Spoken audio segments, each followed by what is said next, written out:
Yes, I, a special one from the CEO, stand coming with the spoon. And your boy, Friday the Southern Band, charges on the beat. To the spoon to get your information. To the spoon to be part of our discussion.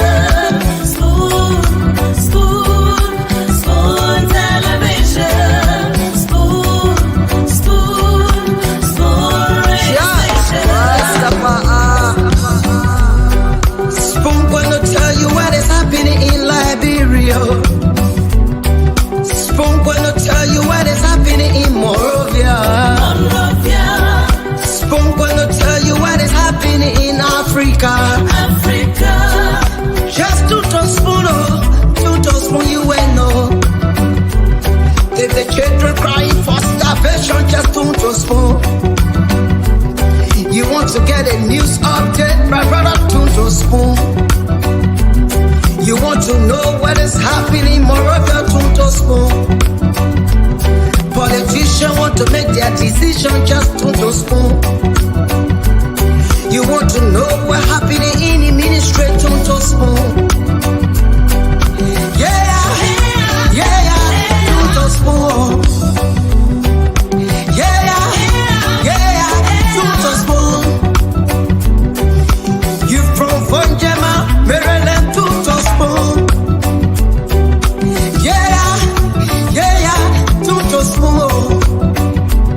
If you eat kepa, gradually, my brother, to spoon. You got a spoon TV, you got a spoon radio, to spoon. To spoon. You wanna get a news update, to spoon. What? Yeah! Rastafari. Kilibamba, kilibamba, kilibamba. Kilibamba, kilibamba, kilibamba. What I want? Yes, what you about today?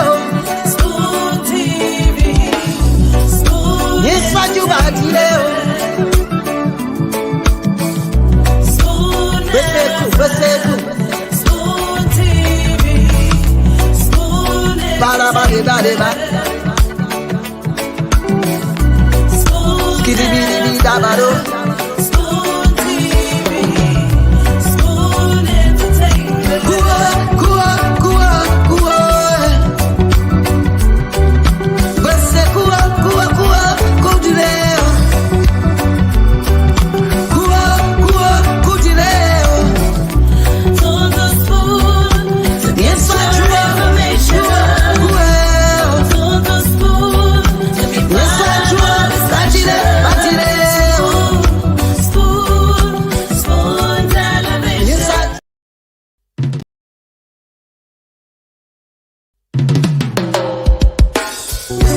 Yes, I, a special one from the CEO, stand coming with the spoon.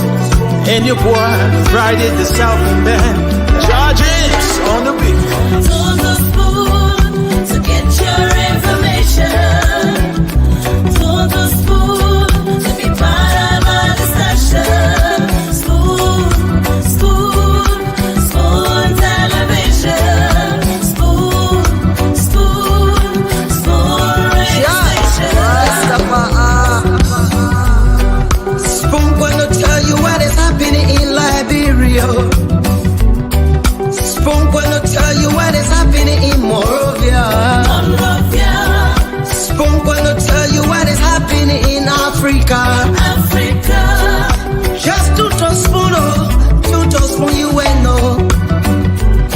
If the children crying for starvation, just to spoon. You want to get a news update, my brother, to spoon. You want to know what is happening, Moreover, to spoon. Politicians want to make their decision, just to spoon. You want to know what's happening in the ministry, to spoon. To spoon. To spoon. You from Vonjema, Maryland, to spoon. To spoon.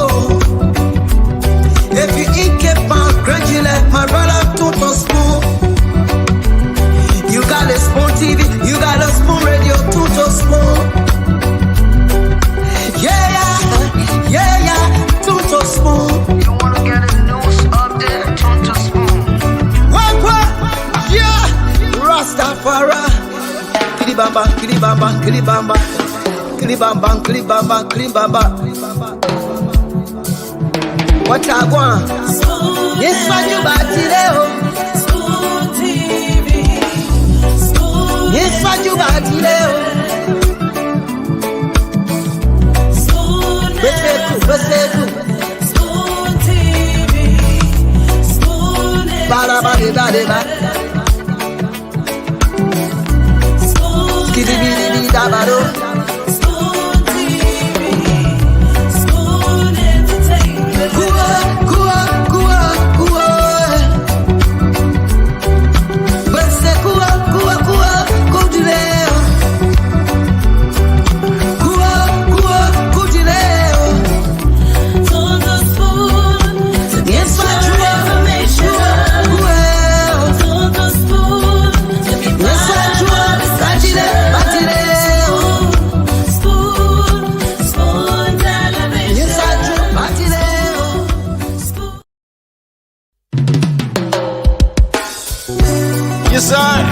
A special one from the CEO, stand coming with the spoon.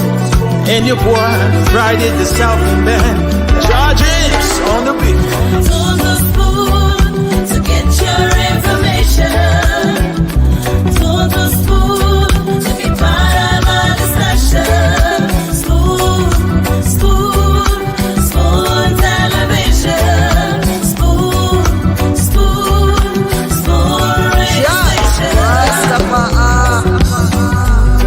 Spoon gonna tell you what is happening in Liberia. Spoon gonna tell you what is happening in Monrovia. Spoon gonna tell you what is happening in Africa. Just to spoon, you ain't know. If the children crying for starvation, just to spoon. You want to get a news update, my brother, to spoon. You want to know what is happening, Moreover, to spoon. Politicians want to make their decision, just to spoon. You want to know what's happening in the ministry, to spoon. Yeah, to spoon.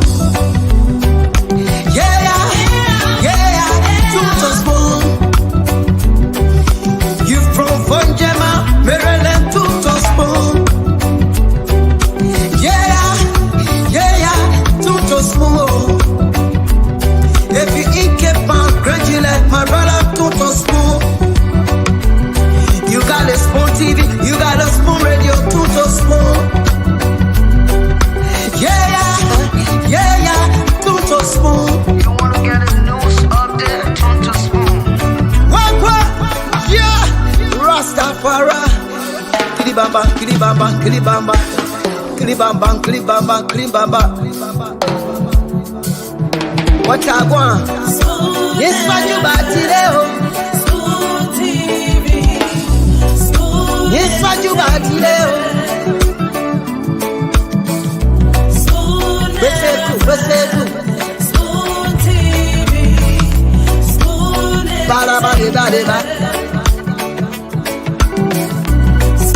Skidibidi dabado.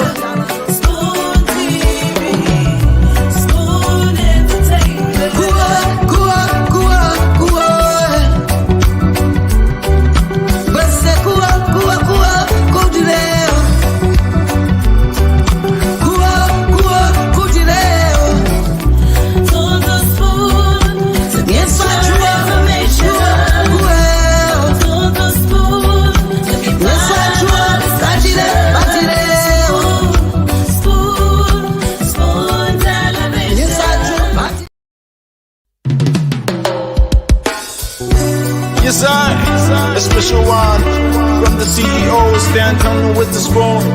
And your boy, Friday the Southern Band. Darius on the beat. To the spoon to get your information. To the spoon to be part of our discussion. Spoon television. Spoon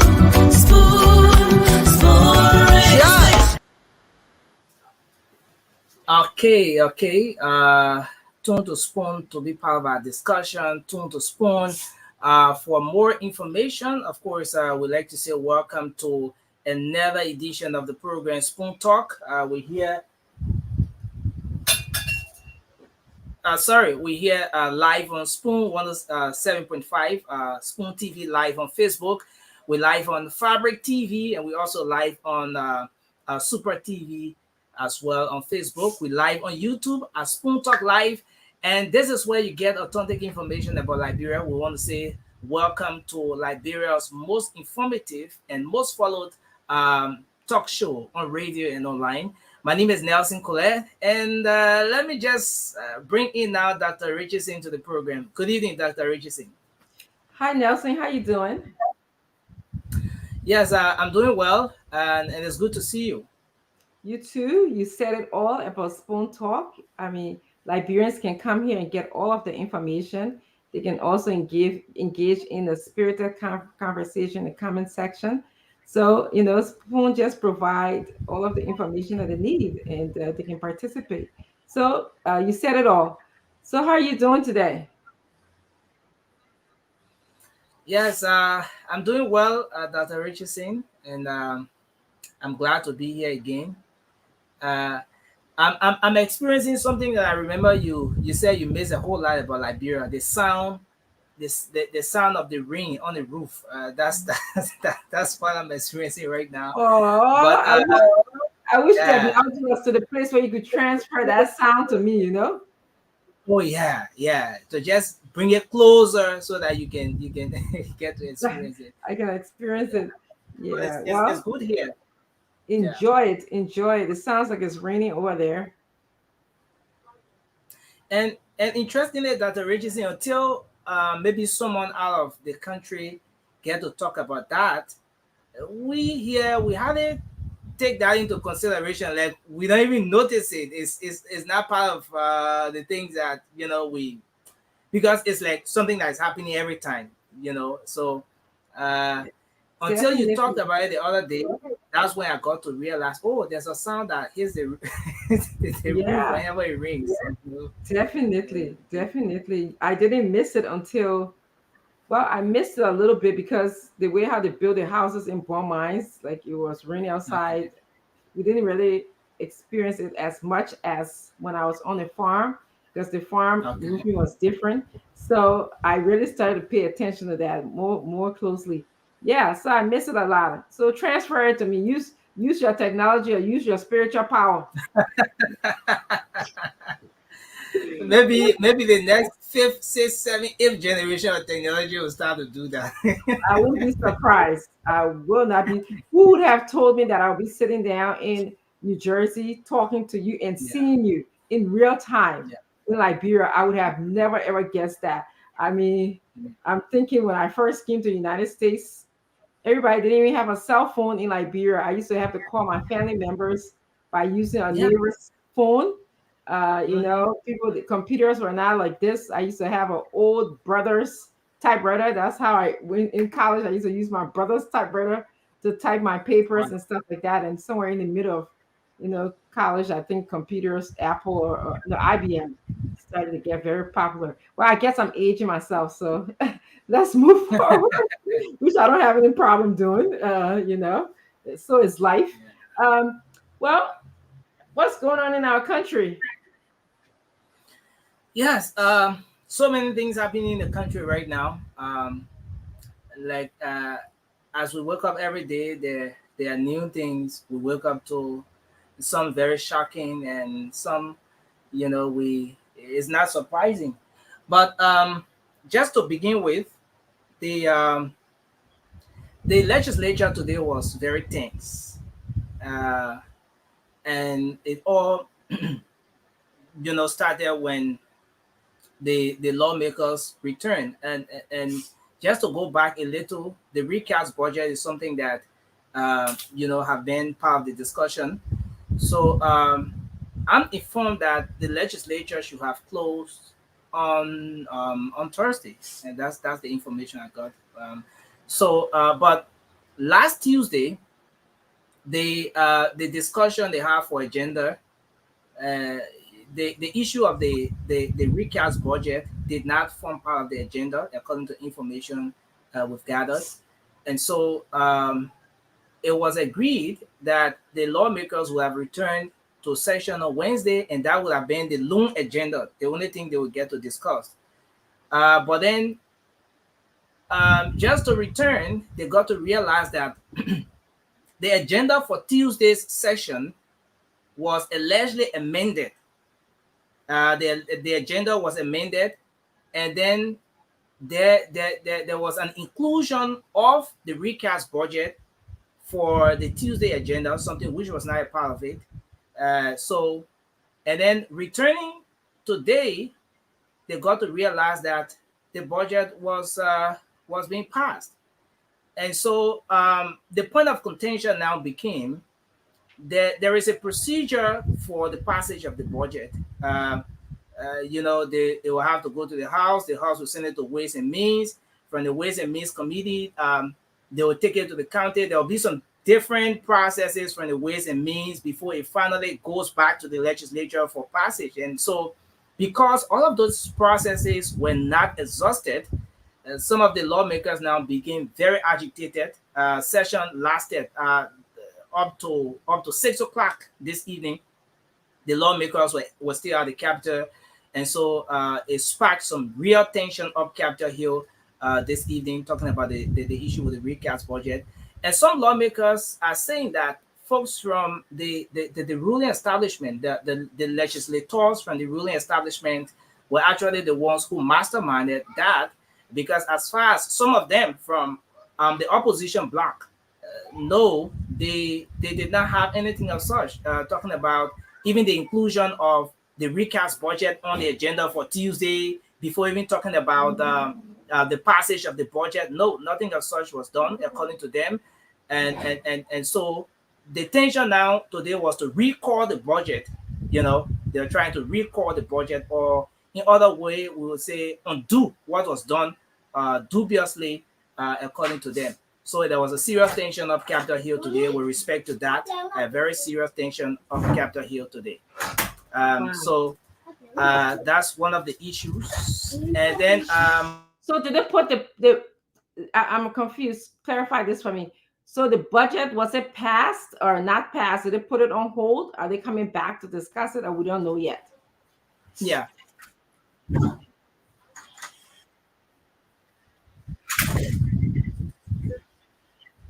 Okay, so up to the time I reached out to some lawmakers, up to 6 o'clock. Up to 6 o'clock, when I reached out to some lawmakers, what I gathered is that they were still deliberating on the issue. They have still not settled on whether or not the budget will finally be passed, or whether they will recall the budget. That was a process that was still ongoing. But I understand that the speaker today was made to remain in his seat, and there was a serious tension that until they can zero in on that, the speaker will not leave from his seat. So there was a very serious tension of Capitol Hill today. But I'm informed that maybe one of the lawmakers will come up here, so I know they will give some further information on that. There's two observations And so, that I have, Nelson. So for 5 years, they didn't have this kind of tense discussion. The budget was just passing. Now we see that their eyes are open. They are paying attention to everything, including, when the budget went on the agenda, which I think is a good thing. But I wonder why now. I mean, I'm happy that they're acting now. But that $65 million that they put in the budget the last time the budget passed, and then they came back to have it ratified by the Senate. So that's something that I'm interested in. Where are we with that? I don't know if that's part of the conversation, but keep your eye on that for us too. Yeah. So it was actually a cross section of lawmakers today that had that debate, and it was spearheaded by Representative Marvin Koon of the CDC. He's one of those persons who spearheaded the debate as well. Yeah, just a bit of update on that. Yeah. Wow. Yeah. So budget issue is one of the issues that everybody gets to have an eye on because it is expected to impact uh, almost all of the sectors in the country. So yeah, so when it comes to that, people are very much critical on that. Yeah, people are very Yeah. critical on that. Yeah, yeah. So that's one. You want me to go further? Yeah, give us another issue if you have anything to discuss. Okay. I know that Okay. So Daniel's on coming the in the flip back. side, We'll still bring him in. yeah, Daniel Sanders now at the legislature. Yeah, a mere Yeah, maybe working he place can there. come. Actually, So let me bring him in so maybe he can help. He can add to this conversation. Daniel, hello, how you doing? How are you, Dr. Richardson? I'm doing well. Thank you. How are you doing? I'm doing good. Nelson, how are you? I'm good. I'm yes, good. I'm doing good, Chief. Gibson, I see you Mr. throwing job. Gibson, I see you throwing job on JMB on Facebook. How are you? Uh, how are you, Mr. Gibson? How are you? How y'all doing, people? Good. Were you trying to show us something? You brought something close to the camera. I didn't see No, I'm what. trying to white balance the video so you can bring Oh, out. oh, oh, oh, oh, oh, okay, okay. Now I got it. So Yeah. Daniel, Nelson was talking about this budget issue. What do you know about it? Well, I know that the office of Senator Nyombi Kanga Lawrence received copy of the draft budget was actually the recast budget, so to speak, was circulated today among senators on Capitol Hill. I I cannot speak to whether deliberations on that recast budget happened today because it was not part of the budget. I mean, it was not part of the agenda.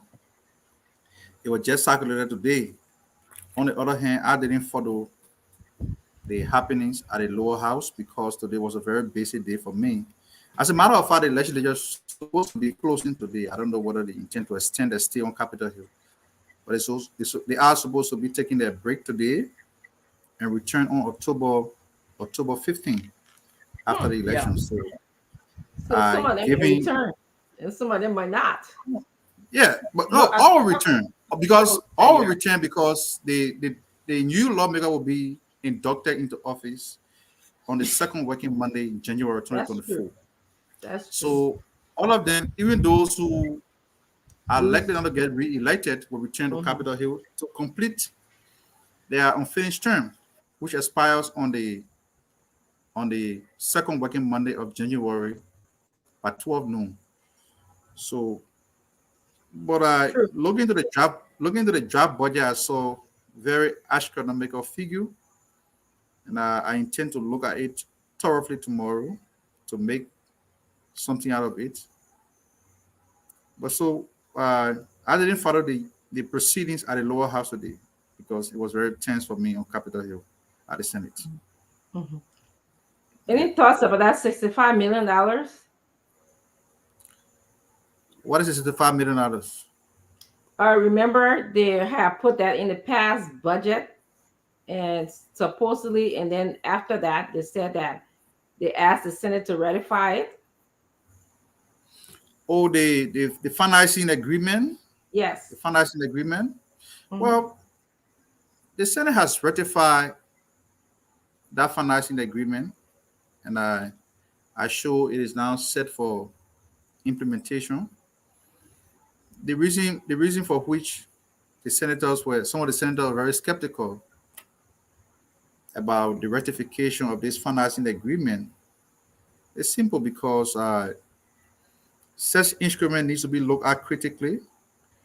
Uh, Many of the senators on Capitol Hill consider this period an injury period, and they are very mindful not to get the wrong things done in hurry. So that's why you saw Senator Dillon, Senator Sigmund, and other senators were very outspoken against the passage of that $65 million agreement. But they said it was a financing agreement that meant to stimulate the economy.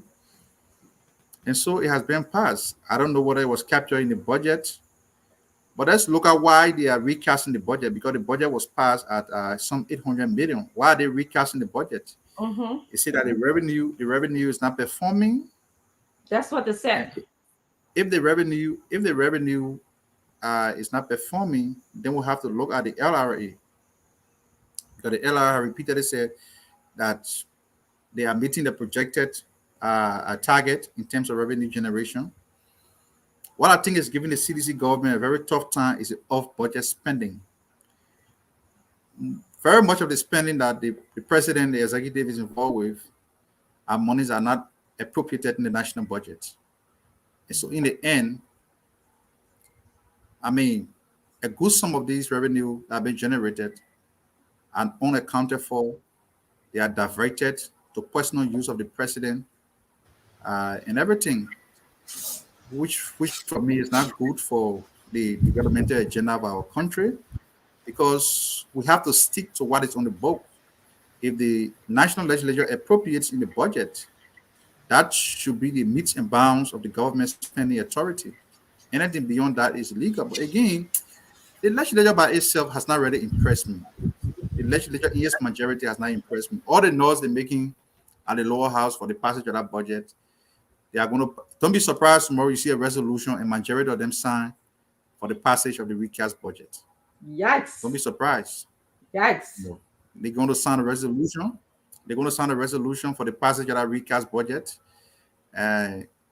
Because right now I know that most of them are looking for campaign money. So once the executive can get them, I mean, if you see them making noise like that, one thing should also come to mind that what the executive promised them, they have not gotten it. Once they get it, they're going to sign resolution overnight. This is not the first time. It will not be the second time. It will not be the third time. This is something that normally happens on Capitol Hill.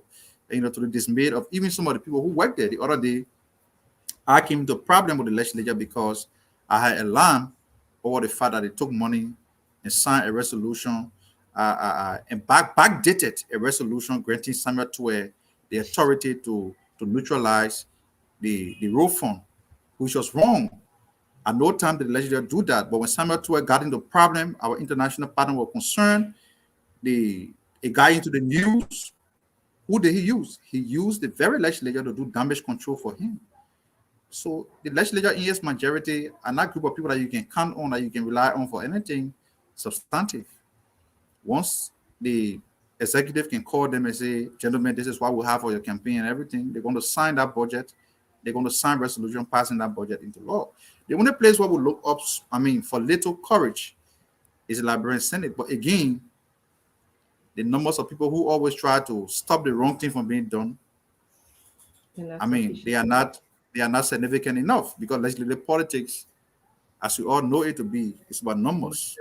Mm-hmm. That's why I said that the way in which the CDC has used its dominance on Capitol Hill has not benefited the Liberian people. If only they were using their dominance, their majority in number, to pass good concessions, to exercise good oversight responsibility, to make good laws, make good appropriation in the national budget, it's going to be bad. I listened to the radio on Facebook yesterday, and the regional commander for the LMP, he died in a fire incident in Grand Gila County because Grand Gila does not have a single fire truck, right? I heard it. But you see what happened in Monrovia? The CDC have bought hundreds of pickups, thousands of motorbikes for their campaign. You cannot buy a fire truck for a whole region. He died. Amen. And somebody was narrating the incident to me. What happened to him? Died of tears. He died. He got stuck in a house. The fire is burning. They broke into the other place. He was on the other side. They couldn't get him out. He died. His picture was all on social media yesterday. I saw that. And even the citizens in Grand Gila were protesting that they've been abandoned by the CDC government. And come to think about it, Grand Gila is one of the counties that have overwhelmingly supported George Weah from 2005. Yeah. 2005 up to 2017. They voted for him in a majority. So this is just the level of abandonment that the country is experiencing. And, and then assume somebody will argue, say, oh, all of these problems, they didn't start on the George Weah. But what has George Weah done to at least address the problem. Yeah. So Daniel, let's go. I don't often agree on many things, but in this case, we are agreeing on a lot at this moment. So let's go on to Gibson, Mr. Jiru. Mr. Jiru, how are you? We're opening up the show already. Any thoughts on your mind? And then we're going to take a brief kind of break to just welcome our viewers here today. So, Mr. Gibson, how are you doing today? We missed you yesterday. Yes, but one of my clients' house or trailer got up with fire. The whole trailer burned and she was hospitalized. So I was there and providing support and stuff. So I couldn't come on, but I'm on now. I have three things. I thought that you were having jet lag and you were sleeping because you're very strong. Wow, after traveling. No. I sleep 2 hours every day, Dr. Richardson. That's my regular sleep time, 2 hours. I don't sleep at all, so it used to me. I got three things on my mind. The first one is the attack on the anti-corruption rally headed by Councilor Tiawanse Gonglo and VP Standard Bearer Dr. Yabawolo. We are aware, in fact, one of the reasons I went to Liberia recently is to verify information that there are some elements who want to attack Councilor Gonglo. And we were able to investigate that. The individual came to me in Banga, 1 a.m., came to my hotel room and told me that there was a planned attack on Gonglo. I didn't believe that, and that was fault on my part. I should have informed Councilor Gonglo, but I thought it was something that somebody was doing propaganda. Now, the rally was peaceful, and group of sedition decided that they should go and cause trouble. And thank God that Councilor Gonglo and the rest of the people are safe. But one thing I will tell George Weah, he can attack all other political opponents. The day you hurt Councilor Gonglo, Grand Jada and Nima will come after you with everything they have. If you hurt Councilor Tiawanse Gonglo, if you send your thoughts, if they throw one rock and that rock land on his shirt, not on his body, from Grand Jada, from Nima, we're coming after you. We're not going to take it lightly. So the second thing I want to talk about has to do with something, Sandro, at least, y'all see the man say he's LP spokesman, right? So anything he say today that Liberty Party speaking, you say I throw a jab. Oh, but you just seen it? I just seen it. You say I threw a jab to JMB. I didn't throw a jab, Sano. Some of you who are supporting JMB, you should be concerned about what I put on my page. I passed around JMB house 4 or 5 times. I have picture right here in my phone that I took. Keke people, motorbike, commercial vehicle, they park right in front of the main gate and the security people are collecting money. They are collecting money right there. It's a parking lot right there. Now, there are 2 things you should think about. It is either a security risk for the former VP, because somebody who has evil intent, they can harm him. Why would the security people? I got a picture. I took the picture. I'm about to put it up so that you people can see how many vehicles, more than 20 vehicles, keke, motorbikes, parked right in front of his gate, right in front of his fence, and across the road, people pass between those cars to drive through, and the security post said, "None mind no cars." Are you not afraid of the security risk? But besides that, if the vice president knew, if former vice president knows that people are parking vehicle, they are using his area as a parking lot, and he allowed it, that is very, very reprehensible. It is unbecoming of him. He cannot allow people to do that in front of his face. He's going to be a leader. As a leader, you cannot have people using you or using your area like that. And if he does not know, I'm saying it now, the security people cannot use his place to make money out of him. To make money out of him. So I'm just saying it because people think that when we write it in there, we are trying to be petty about it. Somebody really say, don't be petty, that low blow. Why you call low blow? You think if Tiawan Gonglo using his house to park vehicle, people going and parking there and taking $150, $200, taking from there. You think I'll tell you, Councilor Gonglo, you can't do that. It's very much unbecoming of you.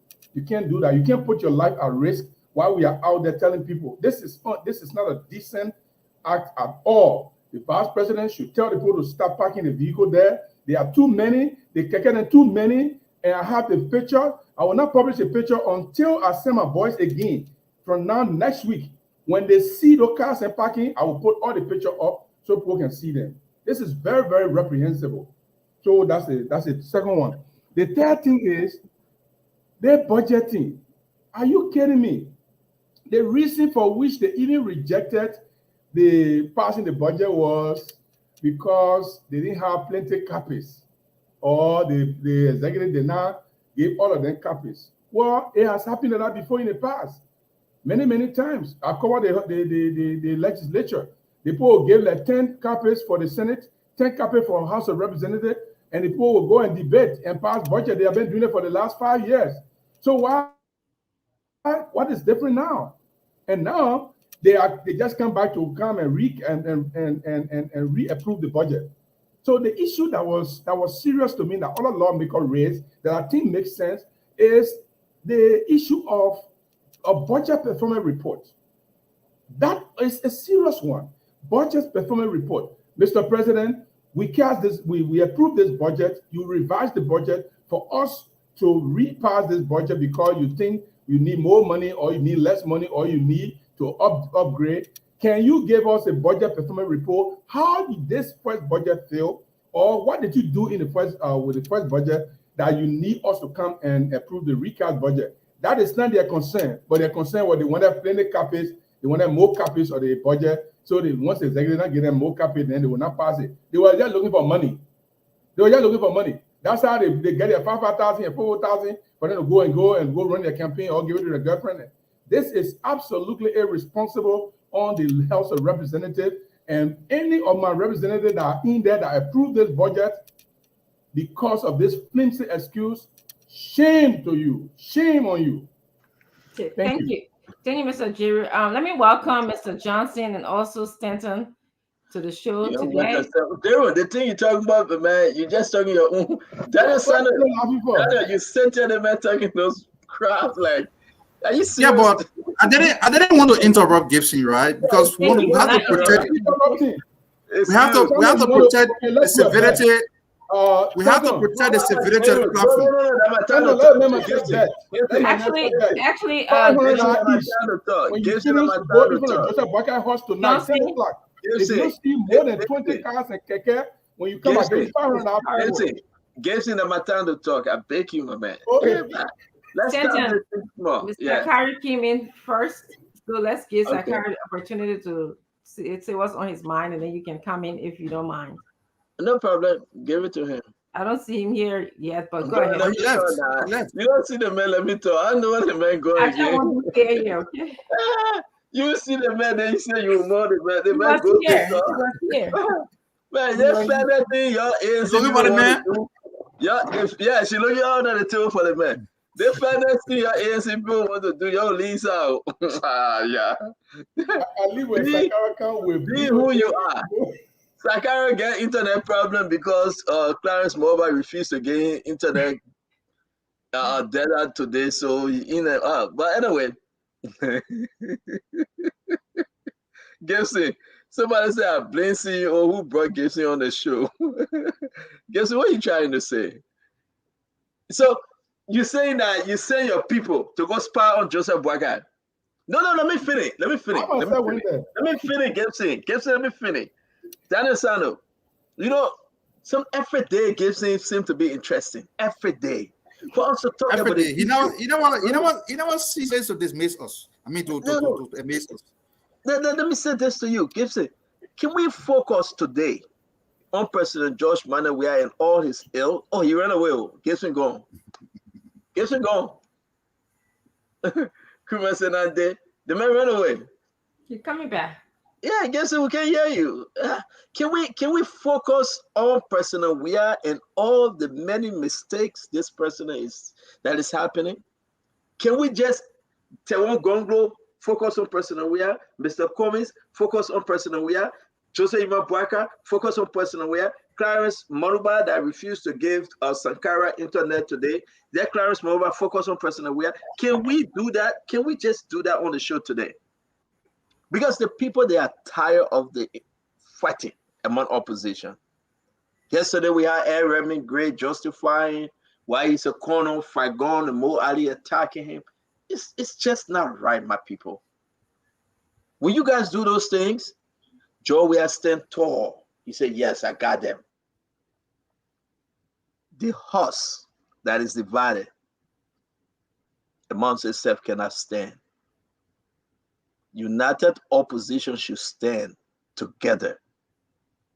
I would beg you today, leave Jose Imabwaka and every old cars and 1010 and pen and everything that park in front of his gate. That gate, that where Joseph Imabwaka land stand, the land, the demographic, and the location, and you know that. Beyond the gate, he got no authority. People can park cars that way. You want to go there, Joey, let your CDC people take the car from there? Come on, man. That's cheap. That's cheap. But let's focus on CDC. Money, No. Hold on, my brother. Can we focus? Thank you, Gibson. I can't interrupt you, but you interrupt me. No problem. I will not interrupt you. Go ahead. Thank God you were off yesterday. I hope you can have Sankara. You got internet problem. We can help you. Tell the people to help you, Sankara. But I will say this to you, Gibson. Please, please. For the sake of good heaven. For the sake of good heaven. Today's conversation, it should be about President Weah and his achievement. Nobody should fight Mr. Cummings. Nobody should fight Mr. Barker. No one on set yet today should fight Tewon Gonglo or Clarence Moruba. It should be about President George Manuel Weah and CDC. Last night on Late Night on Spoon, we discussed, the president said, well, they say I know nothing, but I have done a lot. That was powerful. Young men and women came from all over. I think it's better for us, man. I think it's better for us. So if you want to talk about an opposition political party, then it means that you are undercover sedition. It means that today, I will know that you are supporting George Manuel Weah and CDC. Even me. Even me. Me. Can I ask you a question? Yeah. No. I will finish speaking, Brother Gibson. Today, just today, we exercise that right. We will not talk about any political opposition party. We will talk about what President Weah have done for Liberia and what we expect Liberia to be moving forward. Once you're opposition, you're opposition. Except you're undercover and you pretending to be. So for my opening today, I beg you guys, I appreciate every one of you. Liberia, I appreciate you well. But if you talk about Joseph Imabwaka on the show, if you talk about Tewon Gonglo, if you talk about Mr. Cummings, why he cannot be president, and you leave President Weah out of it, we'll just let you pass with your own. We're not even comment, because it should be about President Weah. 6 years in government, what have he done? In education, in healthcare, road infrastructure, good governance, civil servant, the children, the babies, the highways and the byways. Let's talk about those things. We shouldn't sit there and destroy ourselves. And the Liberian people say, well, President, no, you give it to him because you're fighting. For me or for the Liberian people. I'm not opposition. I'm not in position. I am for the Liberian people. So I will beg you, Gibson. I will beg you, Daniel Sano. I will beg you, Samuel Sankara. I will beg you, Dr. Francine. Ed Remy Gray, Mo Ali, Mempa Gono, Eugene Lamy Fagon. It shouldn't be about us. It shouldn't be about our personality. It shouldn't be about our education. It shouldn't be about how much money we have. It shouldn't be about what the best school we have attended. It shouldn't be about our travel to the United States and other part of the world. It should be about how Liberia can get better. It should be about how Liberia can get better under a new administration, or just come out and say George Weah is the best man and you're willing to vote for him again and give him another 6 years. If you are so uncomfortable and you can't do this today, we appreciate. You can have your podcast and destroy Mr. Cummings or Joseph Waka. It's up to you. But enough is enough, my fellow Liberians. You either vote for opposition or you vote for George Weah. Enough is enough. Dr. Richardson, I have said my intro and I move. Thank you. Sakar? Thank you, Dr. Richardson, and the message we're evening to the great people of Liberia. And it is always a pleasure that we are always on this platform. And Mr. Evening to Jerry. I know what happened yesterday. You disappeared in thin air yesterday, but yeah, but this is my opinion. And CEO, the mean appreciate you, like you already said. We thought this platform and the Liberian people are really beating almost on every one of us, because we think that Mr. Weah must be the core target of our mission to ensure that we can be able to bring about an agenda that will transform this country and the living condition of our people. And when people comes to this platform and feel that if you are not supporting certain political party within the opposition, it means that you are not a Liberian. I think it is disingenuous on that, and it is a disservice to the Liberian people. So with what you have said, that we should go strictly today to the regime, their achievements, their pitfalls, and what they have not been able to do for the Liberian. I'm so interested in us on the platform addressing why Mr. Weah did not bring the 4,000 teachers that he promised the Liberian people. I'm so interested why Mr. Weah did not construct the Black Island 3 years ago that they were so boastful of 3 years ago. I'm so interested in the missing children, the 3 boys that got missing. I'm so interested in the get to know. As opposition, these are things that we must be talking about. I'm so interested in the report from the 16 billion, the missing 16 billion dollars. I'm so interested in Mr. Weah appointing ambassador of our confirmation and then putting a person into office, which is a gross constitutional violation. So these are things that we must all consolidate and see, though. This is about Liberia, and this is not about Sakara, this is not about Sano, this is not about Dr. Richardson or Nelson Kule or the CEO. No, it is about the people of this country, and we should not come on this platform to see self-glorification at the expense of ordinary people. And that's what I've told people, like Sano was saying with regards to the recast budget, and also the march today of that, Kennedy Congo. I think this government is the most intolerant government ever in the history of our country. Even though the role on the... Sakara, sorry to cut you off. We have a representative on the phone line. He's coming to talk to us about the recast budget. Discuss this analysis that the Liberian people must get to understand. Thank you so much. Thank you very much, Dr. Richardson. I think who's the representative we have, Nelson? So he's Representative Richard Nagbe Koon of District 11, Montserrat County. Representative Koon, Dr. Richardson? You are muted, Dr. Richardson. You're muted.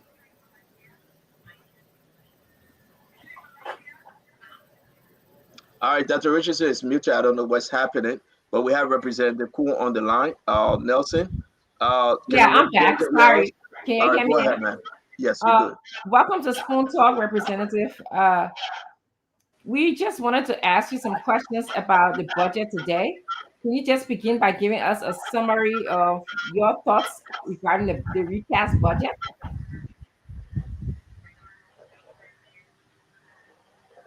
Nelson, is he on? Okay, Reverend Koon, you are Dr. Richardson just Let me do asked you this, about Nelson. the thoughts. Nelson, let me call him. Okay. Yeah, just tell him say I'll call him, okay? Okay. Yeah, thank you, Nelson. Let me call him from my end. Just send me his number again. Let me make sure that's the same number I have, please. Yeah, let's take him from here. The internet is too low. Go ahead, Dr. Richardson. I think it'd be a good idea to have a representative come on to tell us, his knowledge about the budget.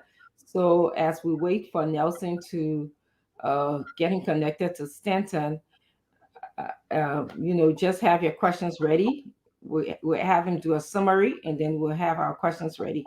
Yeah, let me brush up on this budget issue because folks are reaching out to me, and I think Daniel Santos said something very important also with Gibson. Imagine they just left. Less than 30, 40 minutes ago, they just left. I saw Yeke Kolubai. I don't know whether he took the seat or the gavel of the speaker. The place have turned out to be a joke. Wow. Seriously. I'm going to call Yeke Kolubai. Only 7 individuals from plenary parasite thing. 7. I was watching them. Listen, folks, these are the things we need to talk about. Make no mistake. Man, I tell you, man. Let Liberian people, let's try to help them. Those guys then went into that place. They cost no. And Gibson, maybe you're right. They wasn't talking about we need a document. No, you know what document they were talking about? You see woman, you go take a transit. You remember that famous saying? Yes, that's Swakova Dennis, right? Yeah, Solomon George, all of them. These guys are not talking about documents, folks. They're not talking about we want to read the paper. No.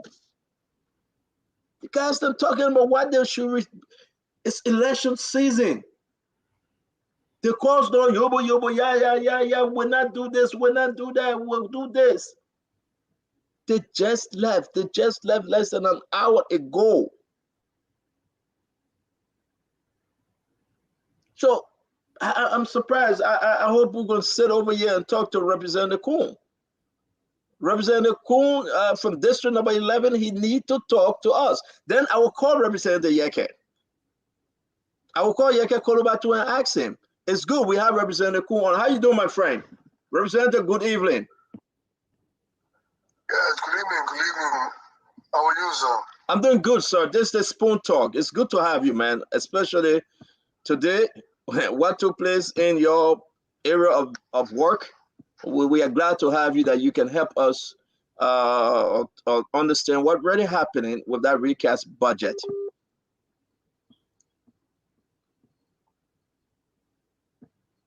Hello? Hello? Hello? If you intend calling on WhatsApp, it's going to be difficult because. All right, I can call you direct. I can call you directly. Hold on 1 minute. Go ahead, just be speaking. I'm going to call you on your other line directly. Then you can switch over, okay? You live. Okay. All right. Well, so talk to us. Talk to us. What really went down today?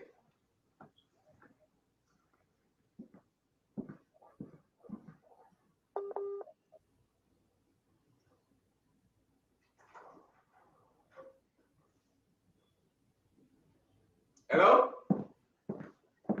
He's not talking. Hold on, Dr. Richard. Let me get my other cell phone, and then I can call him directly. Okay, so just to give you a heads up. I can also call him direct if you guys want. Yes, sir. We hear you. All right, let me call him directly. I'll have to call him directly.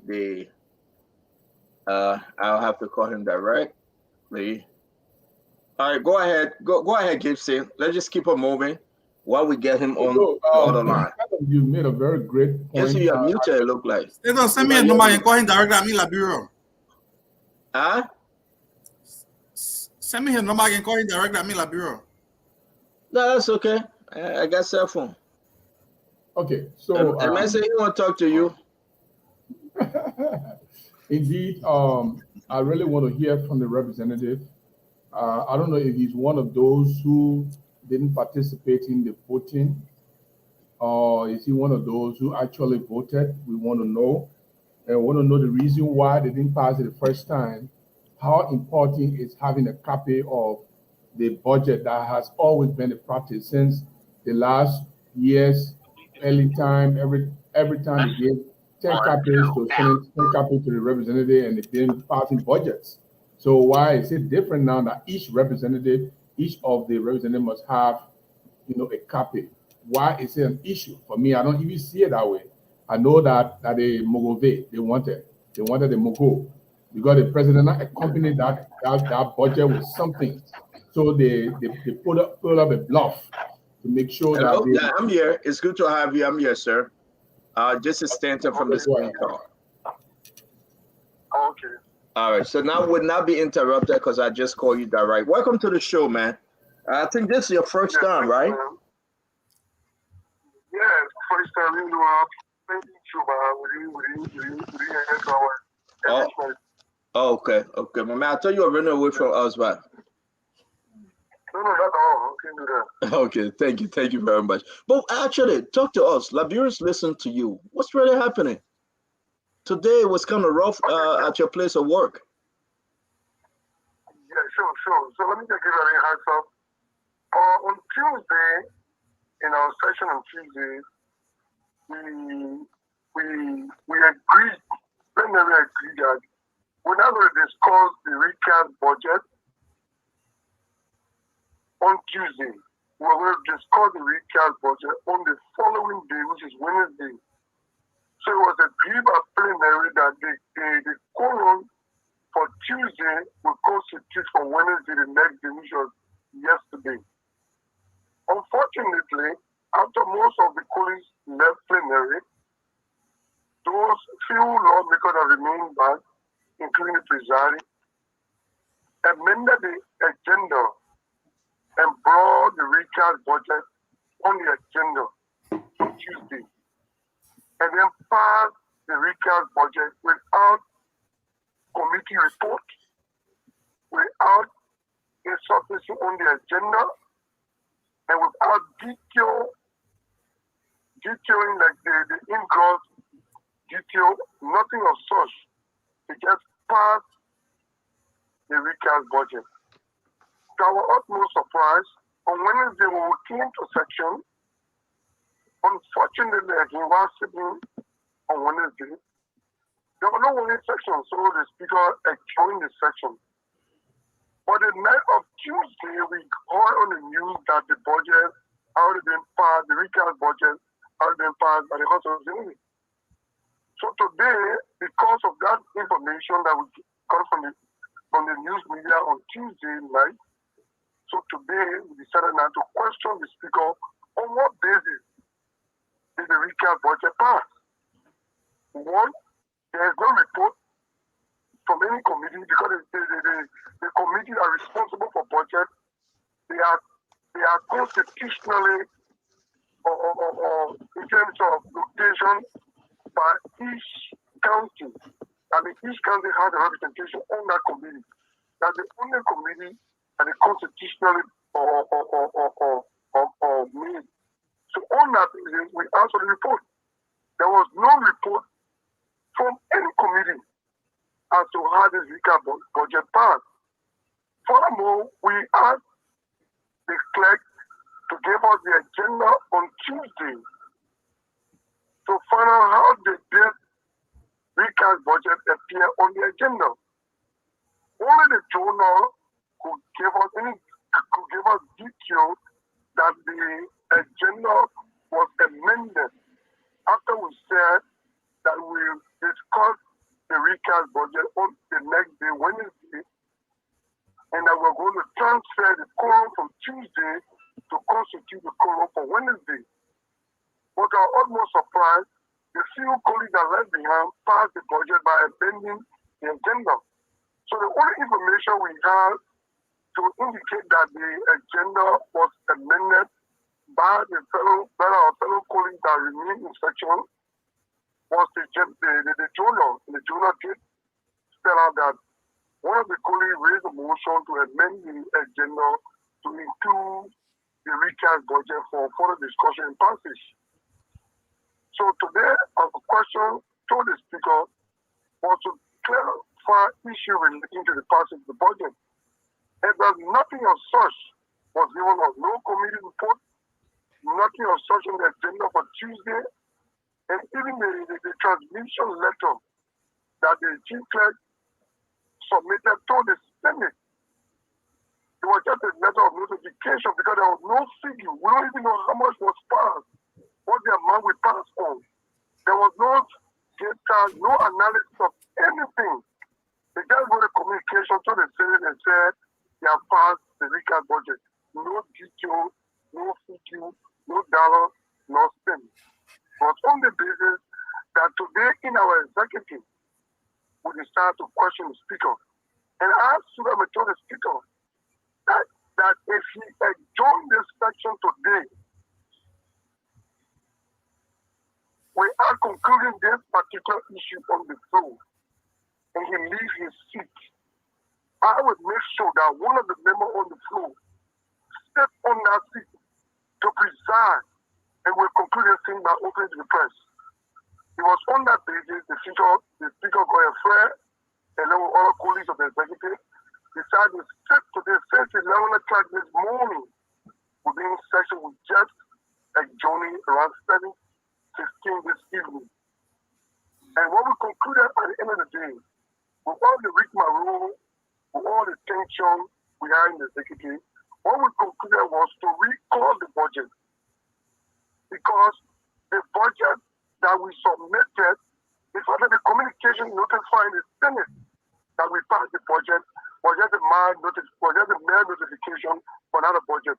There was no figure, there was no gross detail given to any body in the upper house to indicate that the budget was passed. So our motion today carry that tomorrow we have to look at the detailed gross that shall be submitted to the Senate.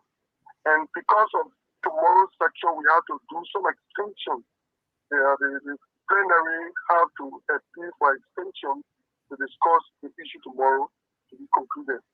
So that's why we held the Speaker hostage today, along with all the executives, that if they leave plenary, we were going to make sure we call whosoever that are given the authority for said budget as a part of 4G or any clarity, no detail, no committee hearing, no analysis whatsoever was ever attached to the communication given to the Senate. So they always stood today and stood on the ground. And tomorrow we'll be resuming by 12 o'clock, looking at the detail of the figures of all of these things related to the budget, calling all of the members that are represented on the budget committee from the 15 counties should be present tomorrow, and then we'll look at it in detail. If we're not satisfied, we're going to stay hold the budget until next week. So that's what we concluded today. Representative Koon, thank you very much for joining Spoon. Thank you very much for helping us understand. A lot of questions coming our way. If you can, we appreciate you to help us answer these questions. Have you guys received any copy of the budget? The entire House of Representatives? Not at all. There's not a single copy distributed to anybody office. Not at all. How many members of the plenary came out today in support of this budget, this recast? No, today we were in full attendance. More than 60 members were in attendance today in recalling the budget as it passed today. For those that passed the budget on Tuesday, they were around 7, approximately 8 members. Is there any way we can have the name of those 7 members, sir? Yeah, because we weren't there, but according to the plan, we keep hearing 7, 8, but we can try to see if we can get a figure. But I won't be able to adequately name those 7 members. How many members on the committee? But 15 members in the committee, represented by county. 15 members. Correct. So who had in the committee? Honorable Thomas Pete Fowler is the chairman of the committee. And who's his deputy chairman? Who's the vice chair? The co-chair is from Salo County, Matthew Zaza. So He's the definitely co-chair on the committee. we just eliminated 2. So if there were 7, we got if there were 7, we got 5 to go, correct? I will agree, yeah, definitely. Thank you very much. Let me bring in, because I got a lot of questions. I heard 7 folks agreed to pass this recast budget. Again, you just confirmed there were 7. They brought it out to every one of you guys. And as of today, you have not seen a reason why you guys have never seen anything in your life like this. No carpets, nothing. I'm going to start with our brother Daniel O'Daniel. He's from your area. Maybe he can squeeze you a little bit. But thank you for joining us, sir. Go ahead, my brother Sando. Good evening, Honorable Koon. Good evening, sir. It's a pleasure. Okay, it's good to have you here. Did I hear you say that the recast budget was nicodemously passed by the Honorable House of Representatives? Definitely. So, 7 members of the Honorable House of Representatives. 7 members of the Honorable House of Representatives passed the recast budget. What constitutes quorum for the lower house? Yeah, thank you. So, simple majority constitute quorum. So apparently, after we resume on Tuesday, when the quorum was constituted, section commences. On the basis of that, most of all have the lead session because the issue that needed to be discussed mainly was basically the recast budget. But because plenary had taken the decision that the recast budget will be discussed on the following day, which is Wednesday, and that the quorum for Tuesday were going to constitute the quorum for Wednesday. It was on that basis that most of the colleagues left section. But our utmost surprise, in our absence, though there were quorum already, so even 1 or 2 persons could pass anything they want to pass. But the fact is that those things should have been legitimately on the agenda that we left there. But nothing on such relating to the recast budget was on the agenda for Tuesday. So the call was there, session was going on, but after plenary agreed that the budget will be discussed the following day, transferring quorum from Tuesday to constitute Wednesday quorum, most of all left. So we, as the financial expert, decided to go into it tomorrow. To the next day, which is Wednesday. But our utmost surprise, we to hear on the news Tuesday evening that the budget has passed. Wednesday we came to the section, no one appeared, nothing, there was no section there Wednesday. So today we decided to take the radical approach today to start to address the situation before we find ourselves in a very chaotic mood. So with this development on Koon, and I show very well that you know how the lower hall has proceeded in terms of its deliberation and the passage of instrument like the national budget. It's always been done through open plenary debates and decisions are reached by the majority of the colleagues, because this is not just an ordinary issue. You talk about the recast budget. So with this decision taken by Honorable Buffer Chimba, the Speaker of the House, to have the recast budget, the passage of the recast budget infused in the agenda, which was not there initially. What a majority of the colleagues say, because I think his action is a gross disrespect to the majority members of the Honorable House of Representatives. And part of the reason why these people continue, when I say these people, I mean the CDC folks and the executive, the reason why they continue to look down on the legislature, because I'm of the opinion that the leadership headed by seditionists have had the overriding support of majority of you colleagues. So there's no punitive measures, there's no action that has been taken to some corrective measures to restore dignity, because this is very embarrassing for the Honorable House of Representatives proceeding forgive my choice of voice, like a cartel. That's how it looks like a cartel trying to secretly pass an instrument that borders on the survival and the lives of many Liberians. What are they hiding? Are there figures in the budget? which, when open for deliberation, will be exposed, or are you suspecting that something sinister is happening? Yeah, sure. I would think I will have similar of mind. Like what you're thinking of, apparently, the way in which the budget was passed, anyone would think that there's something sensitive or something hidden that they intended to not show or display to members of the House of Representatives. Most of us in there have not even seen what the budget figure looked like. The only thing I did heard on the radio was they submitted the letter in requesting the passage of the recast budget by reducing it by 23 million. We will all deploy.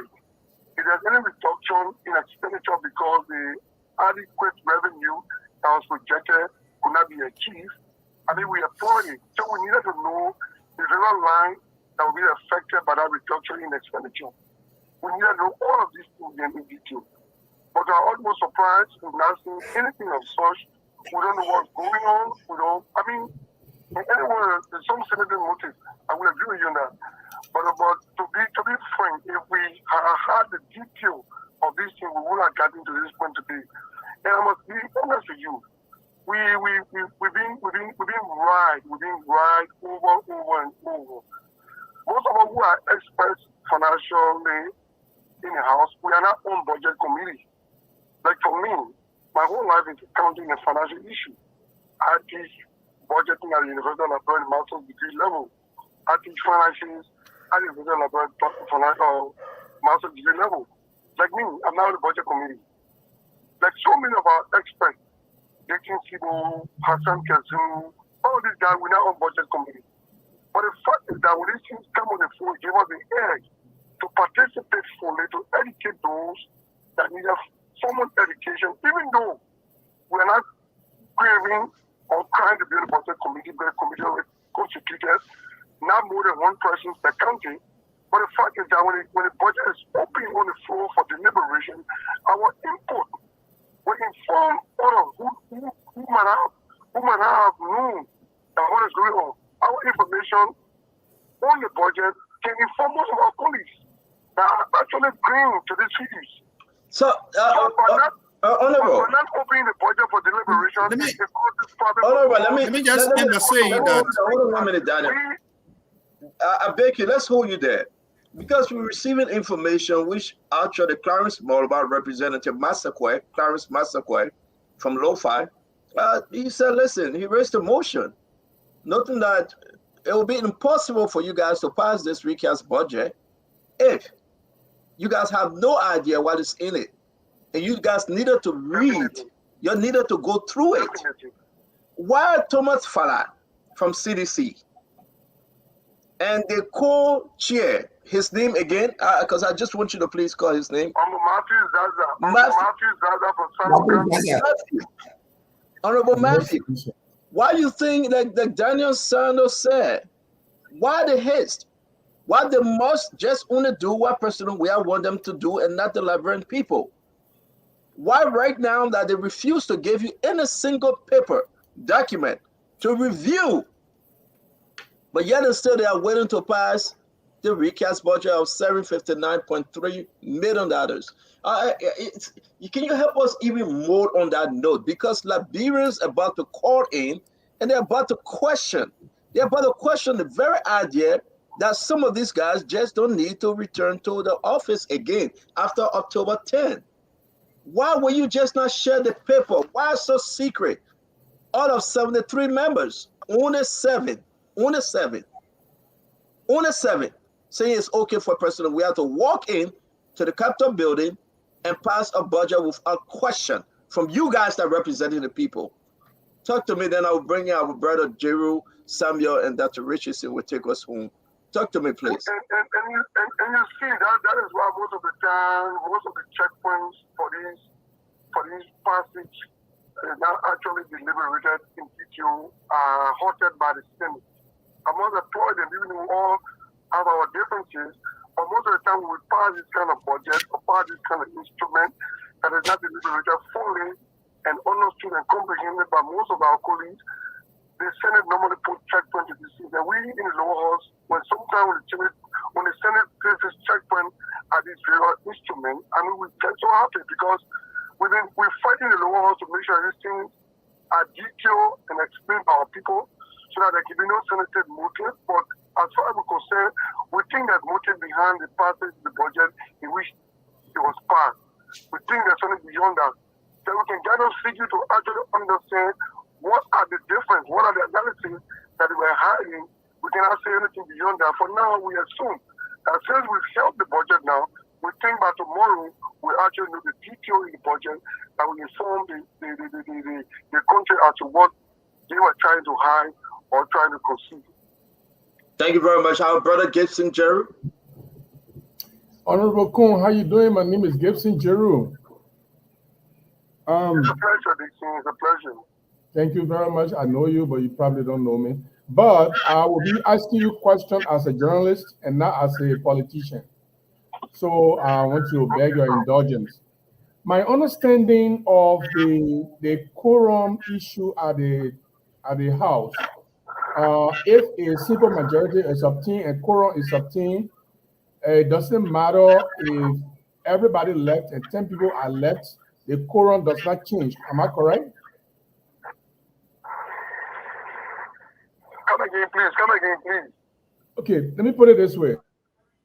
Let's say 37 people are present and the quorum was obtained and deliberation went on and other people left and maybe 10 people remain. It does not matter. The discussion can still go on, correct? But they remain. What are 2 persons remain that the quorum still stands? So when the quorum was obtained and the plenary decided that this agenda will be discussed on Tuesday, and all of you left, and they discussed behind you to pass the budget. Do you see a fault? I see a fault. The fact is that after we made a decision that the instrument would not appear on the agenda, we discussed the instrument the next day, transferring quorum from today to the following day, and right there, anything that is done behind all of the colleagues that left the hall, I think is dubious. Definitely. Okay. I understand the dubious part. What I'm trying to chase here is it coming right back to you and the others who left.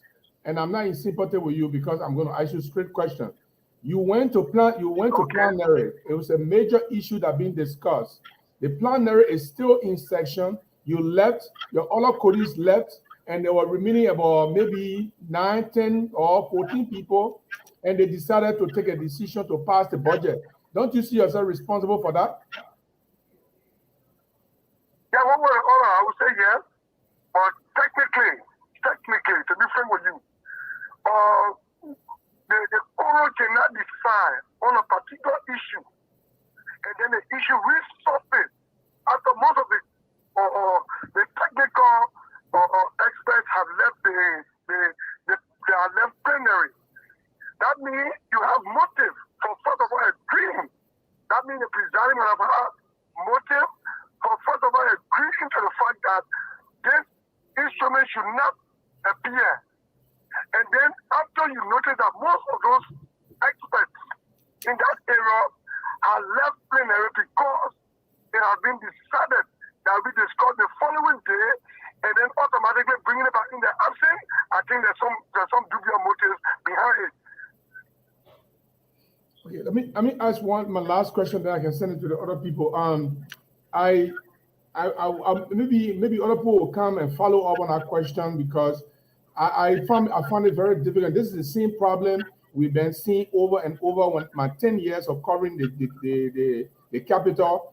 This is the same thing we've been seeing over and over. A decision is made, people leave section, they continue, they revise the decision, they make other decisions behind you, and people complain and nothing. But Gibson, he said it was not on the agenda. Don't interrupt Gibson, Daniel. Why you interrupting me? When you know what I'm talking about, so just Gibson, don't interrupt him, please. I'm raising a legitimate point here. I've covered the capital for 10 years straight. Go ahead, Gibson. And Go this to the thing question, continues. Gibson. We got a representative on. Representative Koon, this thing has continued, and you can bear me out that many times a quorum is met. Some people assume they answer present, they leave and go, and the discussion continues. And some of the things that were previously discussed are changed. That makes it very easy for those who are present to make a decision behind those who left, and that was my concern. Is it not the Budget and Finance Committee that is responsible to examine the budget before submitting it to the primary for discussion? The Budget Committee, the Ways and Means Committee, responsible to analyze the recast budget before submitting it to plenary for passage.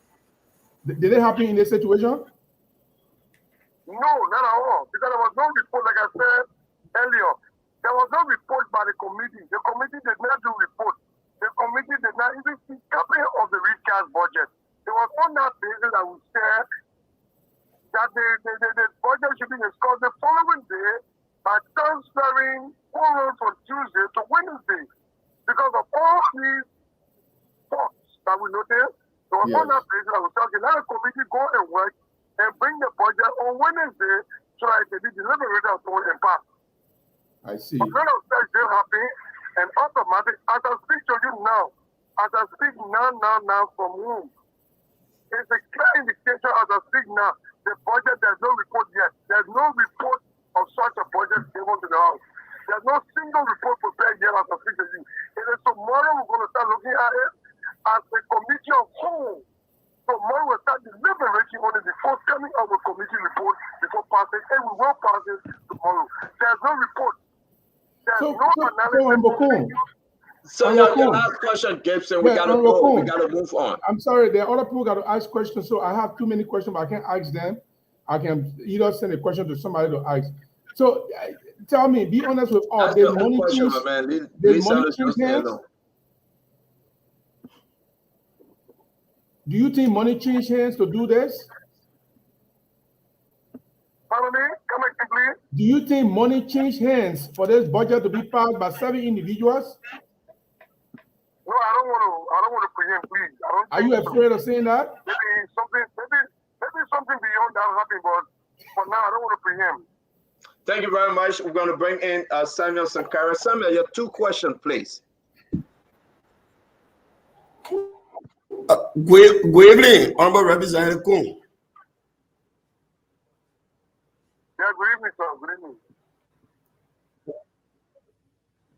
All right, thank you, Honorable Koon. So my first question will go directly to the budget law, which is before me presently, which talks about budget performance report from line ministries and agency.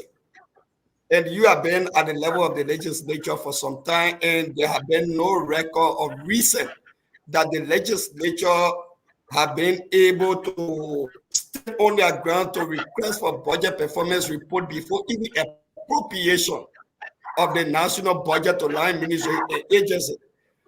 Have the legislature of recent been able to speak to the executive branch of government to request, which is by law, budget performance report? Wait 1 minute. I'm not getting you clear, please. I'm not getting you clear. Samuel, take your own time and just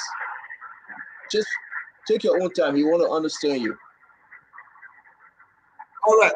Repeat your question.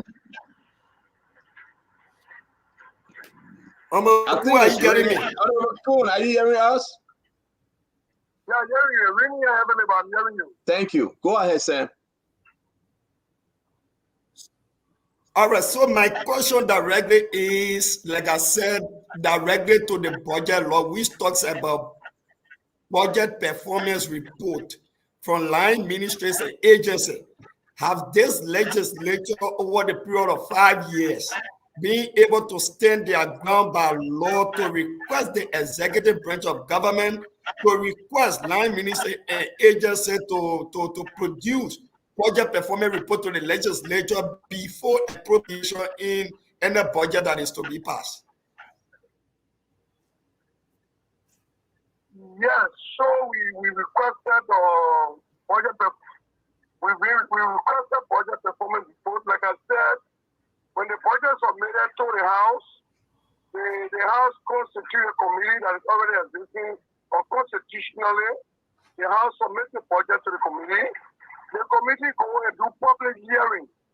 It is on the public hearing, though the Ministry of Finance have not submitted a budget performance report, but over the past year I've been observing, and as a resource officer to some of the activities that go on, most of the ministries and agencies will come with their budget performance report. Individual ministries and agencies come with a budget performance report. It is deliberated upon before the figure is approved or the figures are approved. In most cases, all ministries that do not come with any budget performance report, they are sent back and they are denied hearing on that day. I witnessed that on so many occasions. But holistically, for the final ministry to send a consolidated budget performance report, no, that I have not seen. We've not received any such a report. But individually, as we heard about having public hearing, most of these institutions come along with their budget performance report, and it is deliberated upon. It is on that basis that we approve of the figure that is being projected by the Ministry of Finance. Your second question says. All right, so my next question on Koon. So if this have happened, and this is not the first of Israel that we are hearing or seeing a 5G passage of a national budget, a national instrument that is to affect possibly the over 5 million people of our country. So you are 73 and 7 persons pass the national instrument. So out of 73, you got 66 members who, I don't know whether you disagree or you esteem from the project. Is that an admittance that you are part of the suffering that bring people to witness? So we are a free ride at the level of the legislature. I did not get it clear, but let me see if I can analyze it. I don't want to agree that even though I'm saying 7 persons that remain to pass the budget, but legislatively, it is not 7 persons that actually pass the budget, but because of technical reason, we see that it wasn't put in enough or to pass the budget that was not on the agenda. That will keep 7 persons. But right, legislatively, the quorum for that day was already a simple majority that could even do any work, that could do the people's business. But our own problem now is that we cannot agree as plenary on a particular issue relating to the budget. And at the end of the day, our colleagues stab us at the back. Because we, as financial analysts, were sitting there waiting to deliberate the budget. But our utmost surprise, because the budget was not on the agenda on that day. Though quorum was constituted, we met simple majority, yes. We have more than some persons in section on Tuesday. But the particular instrument wasn't part of the agenda, and we agree that this instrument would be deferred, placed down the agenda. We discussed it on Wednesday, that today quorum constituted will be transferred for Wednesday. But like we keep saying 7 persons, because I want to believe within myself that maybe there was something sensitive that we don't know about. But the fact is that after most of our left section, there was nothing on the agenda to be discussed anymore. Most of the items on the agenda on Tuesday were excuses from colleagues, asking for excuses to travel, asking for excuses to not be in section, and asking some of our colleagues requesting the appearance of institution and agency. All of those things on the agenda were not interested to some of us. If you ask for excuses, they're not interested to some of us. So that's how people leave section. When somebody sees an agenda, a lot of excuses and calling for agencies to appear, those are not difficult things to discuss. But if you can bring an instrument, national instrument, on the budget and only 7 persons speaking, I mean, it's just a dubious activity. You know, there was something behind it, but we don't want to preempt. That's all. Dr. Richardson, can you, thank you very much to Honorable Koon. Dr. Richardson will ask the last two questions. I know you are very, very busy, but thank you for joining us, sir. Folks, I want to announce before Dr. Richardson come on, we'll be calling Yeka. Yekpa will call back from district number 10 as well to speak on this issue. Go ahead, Dr. Richardson. Honorable Koon, I have a comment, and then I have 2 questions after that. My comment to you is, can you, when you get a chance, can you send us the list of people who changed their agenda on you and subsequently passed the budget? I think the Liberian people ought to know who did that. I know you kind of hesitant about, calling them out. I'll be able to work on it, Doug, but it's going to be difficult to get list element. Now, what else? I already discovered 2 persons already. We can figure that out. I mean, they are only 15. We'll see who are absent and who were, yeah. Go ahead. So my second question to you is, what are the chances of you recalling the budget after it has been passed already? Oh, the best option we have legally is to undo what was done on Tuesday. If we are taking a stand to undo what was done on Tuesday, plenary could take a decision to undo what was done on Tuesday. Meaning that if we take such a decision, automatically the budget is yet to be discussed. It will come back to status quo like the budget had not appeared before us. But because we don't want to go that route, we only suspended the transmission, which is the engrossed transmission detail of the budget. We suspended the chief clerk to now forward it to the Senate. Because what was sent to the Senate was just a notification. There was no figure, there was no analysis, there was no engrossed detail attached to the communication that was sent to the Senate. So we've been very much professional, and we started to suspend any further transmission of the detail to the Senate. That's what we did. But if we actually wanted to undo the entire activities relating to the part of that budget, we will undo the activities that was held on Tuesday. All of the activities on Tuesday were going to be canceled and we fight to status quo. Our professional just, we thought it wise to now condemn our colleagues to fields that were there. Oh, you protecting your colleagues or the Liberian people? Yeah, the fact I can protect my colleagues. I'm going to be honest with you. The fact is that we said 7 persons. We yet to find the 7 persons. So I'm saying that. Hey, honorable, you were there all day. How can you say you yet to find? How can you say you yet to find the 7th individual and you will just found 2? Very quickly, we found 2 of them. I agree with us, but we found 2. I was happy to find the other 5. I was happy later on. My final question to you. I wasn't around. I was not around to know who were the 7 persons. But I know if the budget is passed, the Ways and Means chair will be around. So my final question to you. I was absent completely.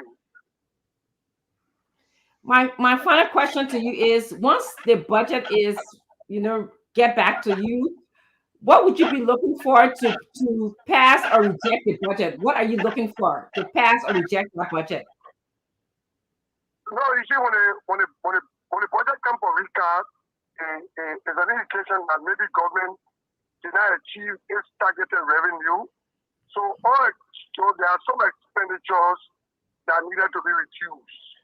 It's also possible when the budget comes for recast and there's a supplementary budget that accompanies the recast budget, the main government have discovered additional revenue. So at this point, we're not going to go into detail of the package that was passed. What we're doing now this time around is to analyze, since this budget was passed at XYZ, government has seen that they cannot raise this fund. They want to reduce certain budget line by giving a bulk figure of maybe 10 or 20 million. We now will help government to reduce those expenditure lines. That's our work. So the government said we want to reduce the budget by 20 million. We now will help the government to analyze those ministries based on the performance that we've been seeing, that they will not be able to generate such a revenue, let the expenditure also be reduced. reduced. Honorable. So we're not going to, nothing much we're looking for in there, just to do some adjustments. Honorable Representative, it's good that you came on Spoon tonight. We will be calling Dillon from the upper house to speak on this issue also. And then after we bring in Honorable Yeke Koduba, because he took the chair of the deputy speaker. I mean, he was so mad. And we'll speak to Honorable Yeke Koduba as well. But before I ask you to leave us tonight, sir, did you vote yes on the budget, 2022-2023 budget? Was your vote a yes vote? The 2023 budget, yes, I was in the country, then I was in the States anyway. Even the 65 million was also in the States on the past instrument. So you didn't vote? No, I didn't vote. I was checked absent only roaming. Would you have voted yes on the 65 million or the budget as a whole? No, I would have voted yes on the 65 million, except I know. You know, normally, most of those financial agreement or loan that comes in, they are all just fiasco. If you look back, those things are now realizable. You got big means. As I speak now, the another 55 million is yet to be. Can you demand on the show today that Clarence Massacre was absolutely right without you guys reviewing the document? There should be no way Thomas Fala, whether 1, 2, 3, 4, or 5, there should be no way they can ever pass this budget. And what are you going to do tomorrow? Will you hold the representative, hold on the floor, say, no, we will not pass this thing? Or what are you looking for? My last question, because Dillon is coming on right after you, Senator Dillon. Okay, so I agree with my colleagues, Clarence Massacre from Norfolk County. And like I said, what we'll be looking at, realistically, if government decides to do a reduction in the budget, and knowing fully well that the projected revenue cannot be realized, it is our duty to help government analyze the expenditure and against all of those agencies that we needed to reduce. So that's what we're focusing on. Because I think the two, at this point, you cannot go and say you condemn the whole budget. It's been passed. All you're going to do now is to do the adjustment, necessary adjustment, that we accompany the figure that government projected that needed to reduce the budget by. Honorable Koon, I know we have you in. I know we have you in studio pretty soon, maybe next week. Let me just let you go with this one though. Yes, indeed. Which party are you from? Independent? Are you from any political party? I'm from the Unity Party. The stalwart member of the Unity Party since I joined politics. Okay. Why you okay? Dillon is coming on, so I don't want to hold the show. I know we have you. We have you in studio and we'll talk about this. Thank you very much, Honorable Koon. We appreciate your time tonight. Thank you very much. Thank you so much. Thank you very much to the Spoon Talk. Thank you for your input in the Liberian society. May God grant you and give you guys strength to continue what you guys are doing. Thank you so much. Thank you very much, sir. We appreciate your time. Folks, we want to announce to you, this is big. I'm going to be bringing in Senator Darius Dillon from Moserado County, Dr. Richardson, Gibson Jeru, Thomas Sankara, and our brother Daniel Sano. Is important. Listen, it's very important to bring in Darius Dillon right now. And after Senator Dillon, I will be bringing in Yeke Koduba for us to discuss further. Senator Dillon, welcome to the Spoon Talk. Thank you again for joining us by way of the cell phone. Welcome, sir. Thank you so kindly, Stanton. And good evening to your panelists, all of them. And good day, wherever your viewers are following around the world. Always a duty to be around to talk to our people. Senator Dillon, you heard from Representative Koon, and you were busy today, but you begin to understand what's actually took place on the representative on their floor today. These guys just left a few hours ago trying to pass this thing. But are you shocked that 7 members of the plenary pushing the things through without any documentation to the full members of the representative? No, I'm not shocked. Mm. No, I'm not shocked. 7 members of the House of Representatives of 73 persons cannot pass a law, even if all members went to session and constituted quorum. At the end of the day, if all of them left and only 7% remained, it can't pass a law. It doesn't meet the bare minimum of a quorum to determine a law that will be binding on the country. And that is why the Constitution clearly states that nobody can be out of the building and vote. That is why when you're absent, you don't vote. You must be physically present in session to vote. And to say today's quorum, if you met quorum today, that it constitutes quorum tomorrow. So what if the person who was in session today did not appear in session tomorrow? That person cannot vote if voting had to take place because you must vote personally. You must be physically present to vote. So I'm not surprised though. I'm not casting aspersion on the House of Representatives, but I'm not surprised. Look, the recount budget is asking the legislature to reduce the figure of the current 2023 budget, to reduce it by about 23 million. And by reducing it, we're taking austerity measure because we cannot raise the current budget. Those of you who followed the budget hearing at the beginning of this year, some of us raised these questions. Is this budget figure realistic, or is just being blown up for campaign purposes to say you're raising the budget and the economy is growing? Can we raise this revenue? But we didn't get answers to those because a budget of 778 million with no clear sources of revenue, how to generate it. People owing money, owing taxes, and they are not paying, some in collusion with the very government, they can't pay. Are we going to raise this revenue? The finance minister thought, he answered me directly and said that they would try to raise the money.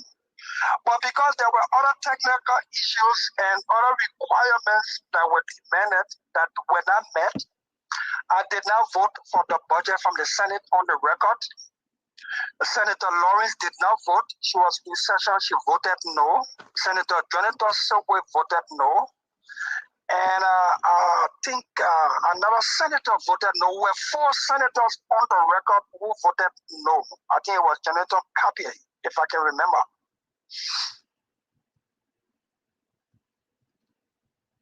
We are hearing you, Senator. Hello? The local call is interrupting his call. And a WhatsApp call? Yeah, he's back on. Go ahead, Senator Dillon.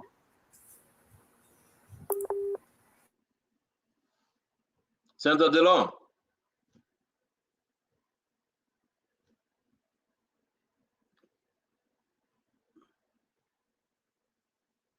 This international call, please press 3 or now.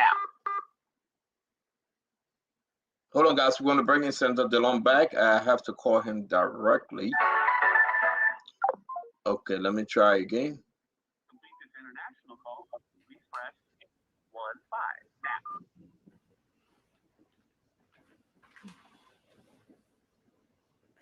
You don't think you can cut through that video? All right, so we're going to bring Senator Dillon back. So let me ask you a question, Daniel Sando. He was now saying that, listen, some of us up there, we didn't vote. Dillon, Youngbley, Bolchaz, and the rest of them. Talk to us before we go to, no, he's calling back. Let's get him on. Hold on 1 minute, DS. Senator, you're back. You're back, Senator. Okay, so I don't know at what point I left off, but for the sake of the you were talking about those. You were talking about those that didn't vote. It's very important that you continue from that place. Yeah, so I did not vote. In fact, 2021 budget, we did not vote. We were for. 2022 budget, we voted no. I mean, we did not vote, we voted no. 2023 budget, we voted no. We were for, especially this year, Senator Lawrence, Senator Darius, Dillon, Jonathan Sokwe, and I think it was Senator Kapi. I don't remember the fourth senator, but we were 4 senators on the record who voted no. And the reason we voted no, because we can get budget performance report, no domestic debt list. But let me come to the recast budget. The recast budget is seeking for us to reduce the current budget from 778 million by 23 million. And when you look at the austerity measures, the institutions and the sector that we're seeking to reduce some money from our austerity measure, we will be taking $2 some more million from the health sector, will be reducing the health budget from 74 million to 72 million. The education sector budget will be reducing about 2 million. And some other figures, 500,000, 39,000 from some other institutions of government. But what is interesting is, when it comes to the domestic debt payment, we are not touching it. That's 43 million. We are not touching that. When it comes to foreign debt payment, it's about $54, $56 million. We are not touching that. But when you ask for the list, this 43 million for domestic debt that we should pay or we are paying, where is the list? Then that becomes taboo.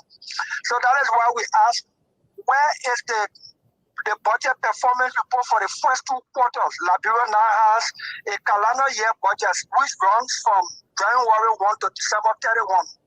And we're supposed to have quarterly budget performance report. There are 2 kinds of reports we want. One, the budget performance report. The budget performance report will tell us whether the budget is performing in terms of revenue collection. Expenditure report will tell us whether the revenue being collected, being sent to the sector institutions, are being received. For instance, hospitals, schools, or the other sector, agriculture. If you are raising the revenue, then that means you should spend the revenue.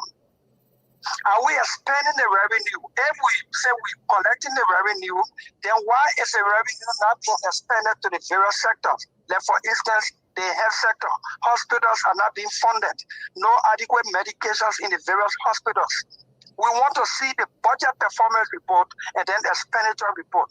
And until that is done, along with domestic debt report, and until that is done, few of us in the Senate have resolved, like we always do, not to pass a vote on the budget.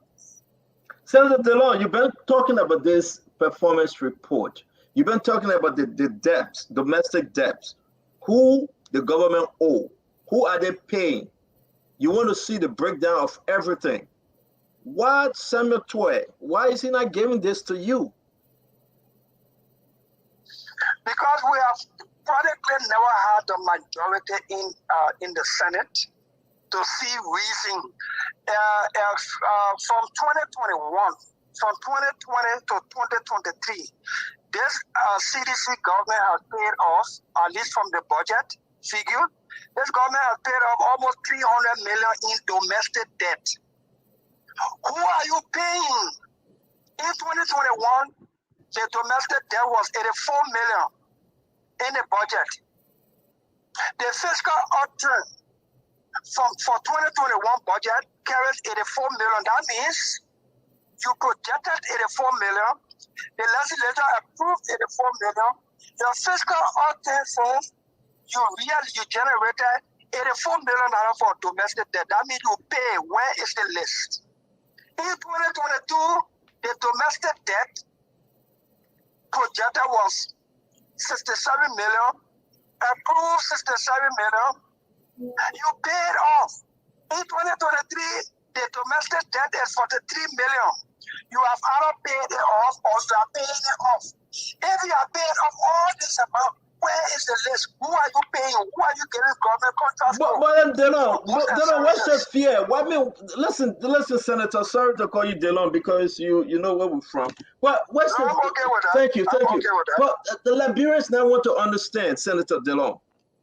What Senator hiding? We got to talk about this one now. What is he hiding? So, What's the bug of this thing that you cannot show to the Liberian people that, listen, I pay Seti brother this one because we owe Seti brother. I pay Peter John law firm because we owe them. What's the issue right now? For 6 years, these guys are refusing to give it to you. Then I can end on this one, Senator. Youngbley will say, no, I'm not voting. Senator Dillon will say no. Borja Segbe will say no. And the rest of the gang of 8 or 9 or 10 will say no. But yet and say you got Sir Joseph and the rest of them saying, we just don't care. Liberians, we care less. Can you elevate this for us, sir? Sadly, because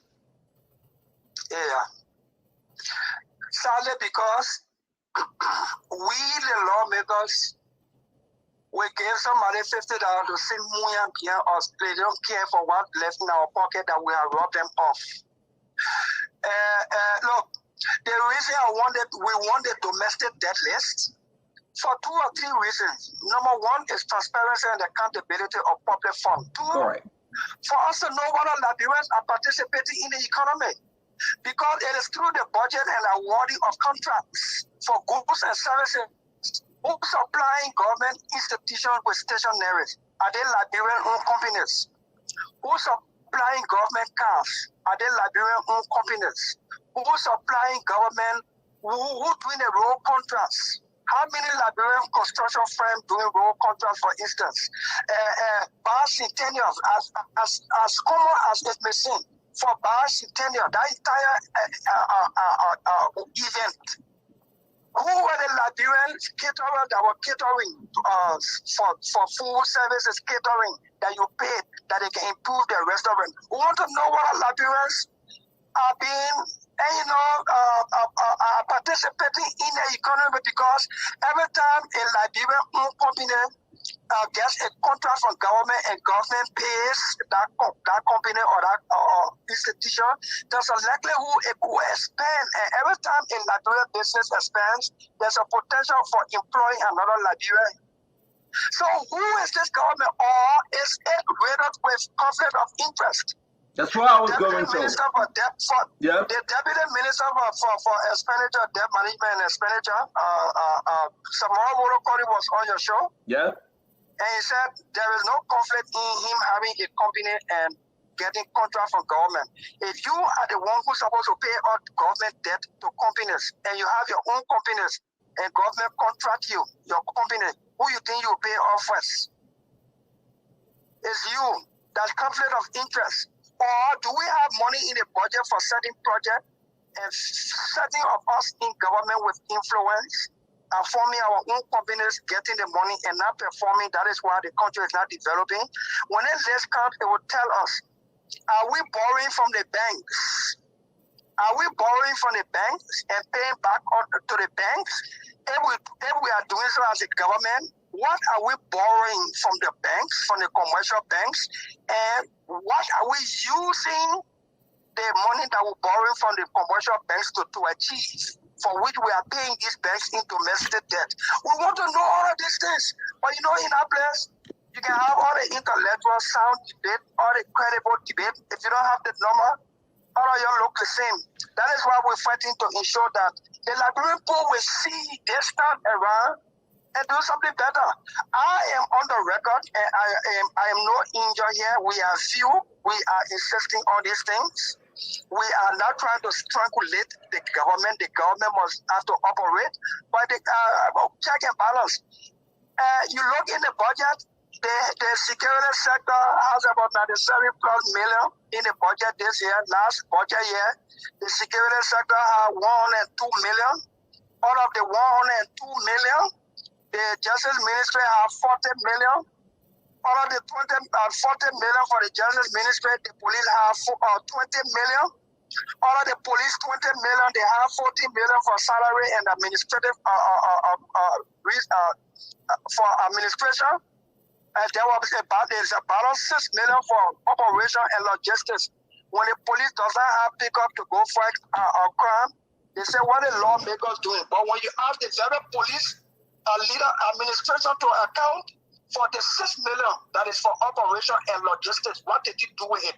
They Did you purchase uniform? Did you get handcuffs? Did you buy pickups? Did you how many gallon of fuel did you procure? And did you buy new uniform? When you ask these accountability questions, then you're supposed to hit the ball or you want to show off, and you don't get the majority support. And as a result, everything looks like nobody is doing anything over there. Everybody just doing the same thing, and the country is going nowhere. So you want to recast a budget. You don't send us budget performance report. You don't send us expenditure report as to what are the budget performing or why the budget is not performing. I want to see. Let me learn on this. I want to see.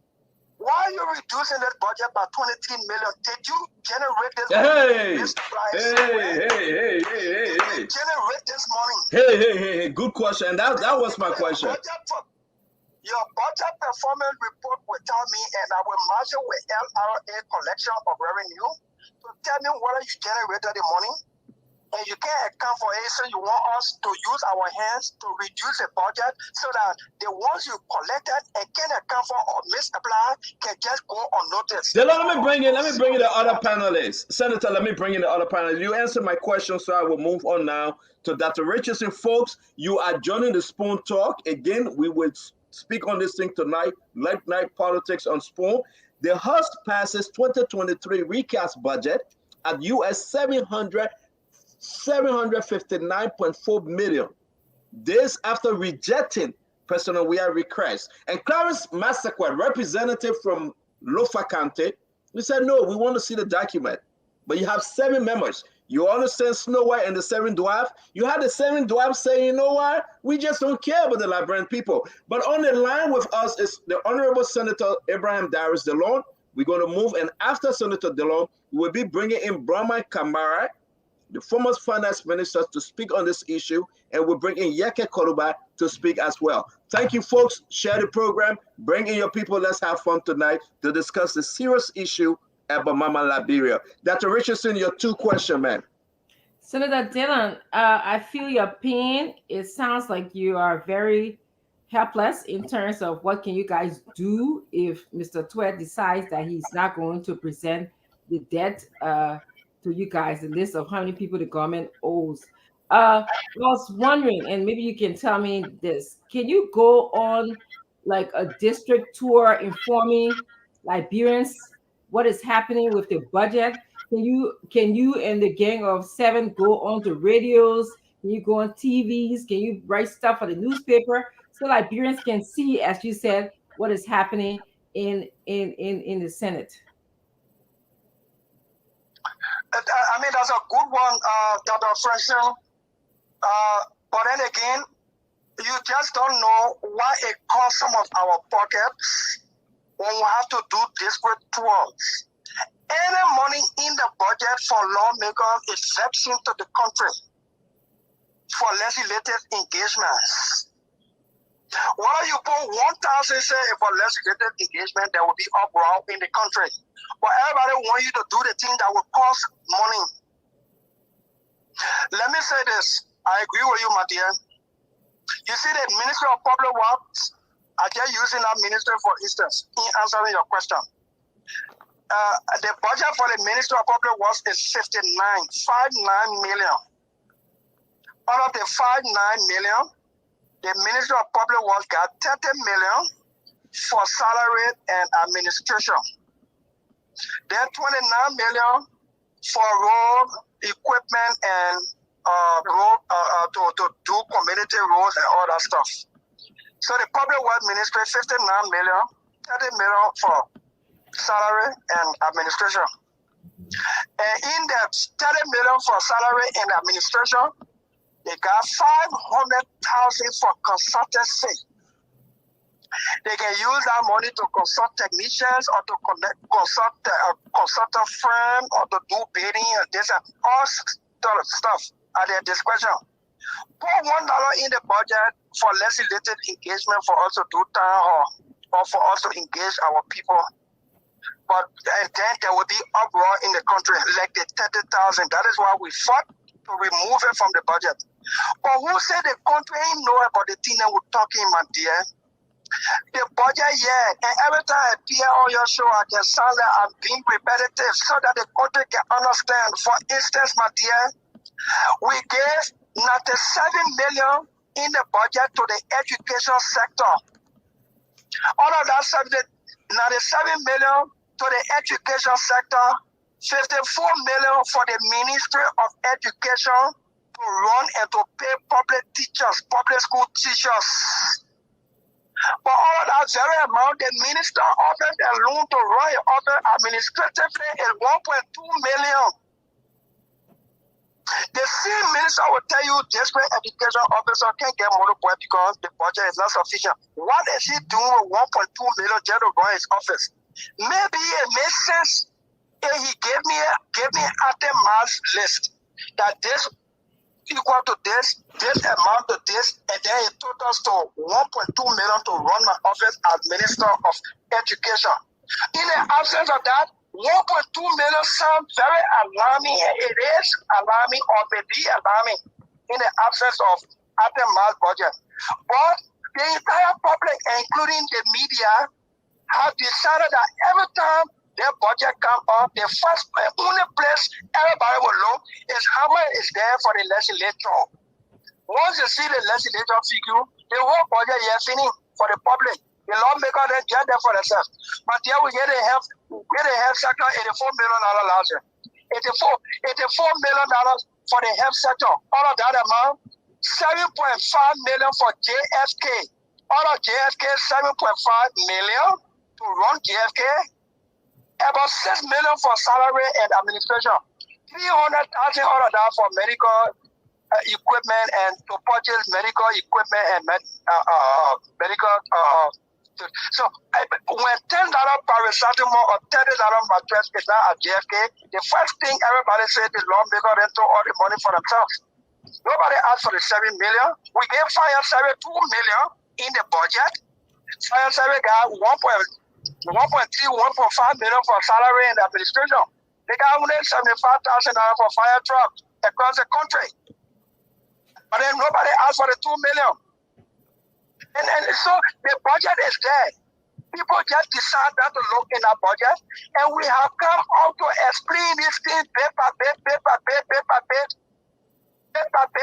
But sadly, it is what it is. I agree with you. We need to do better.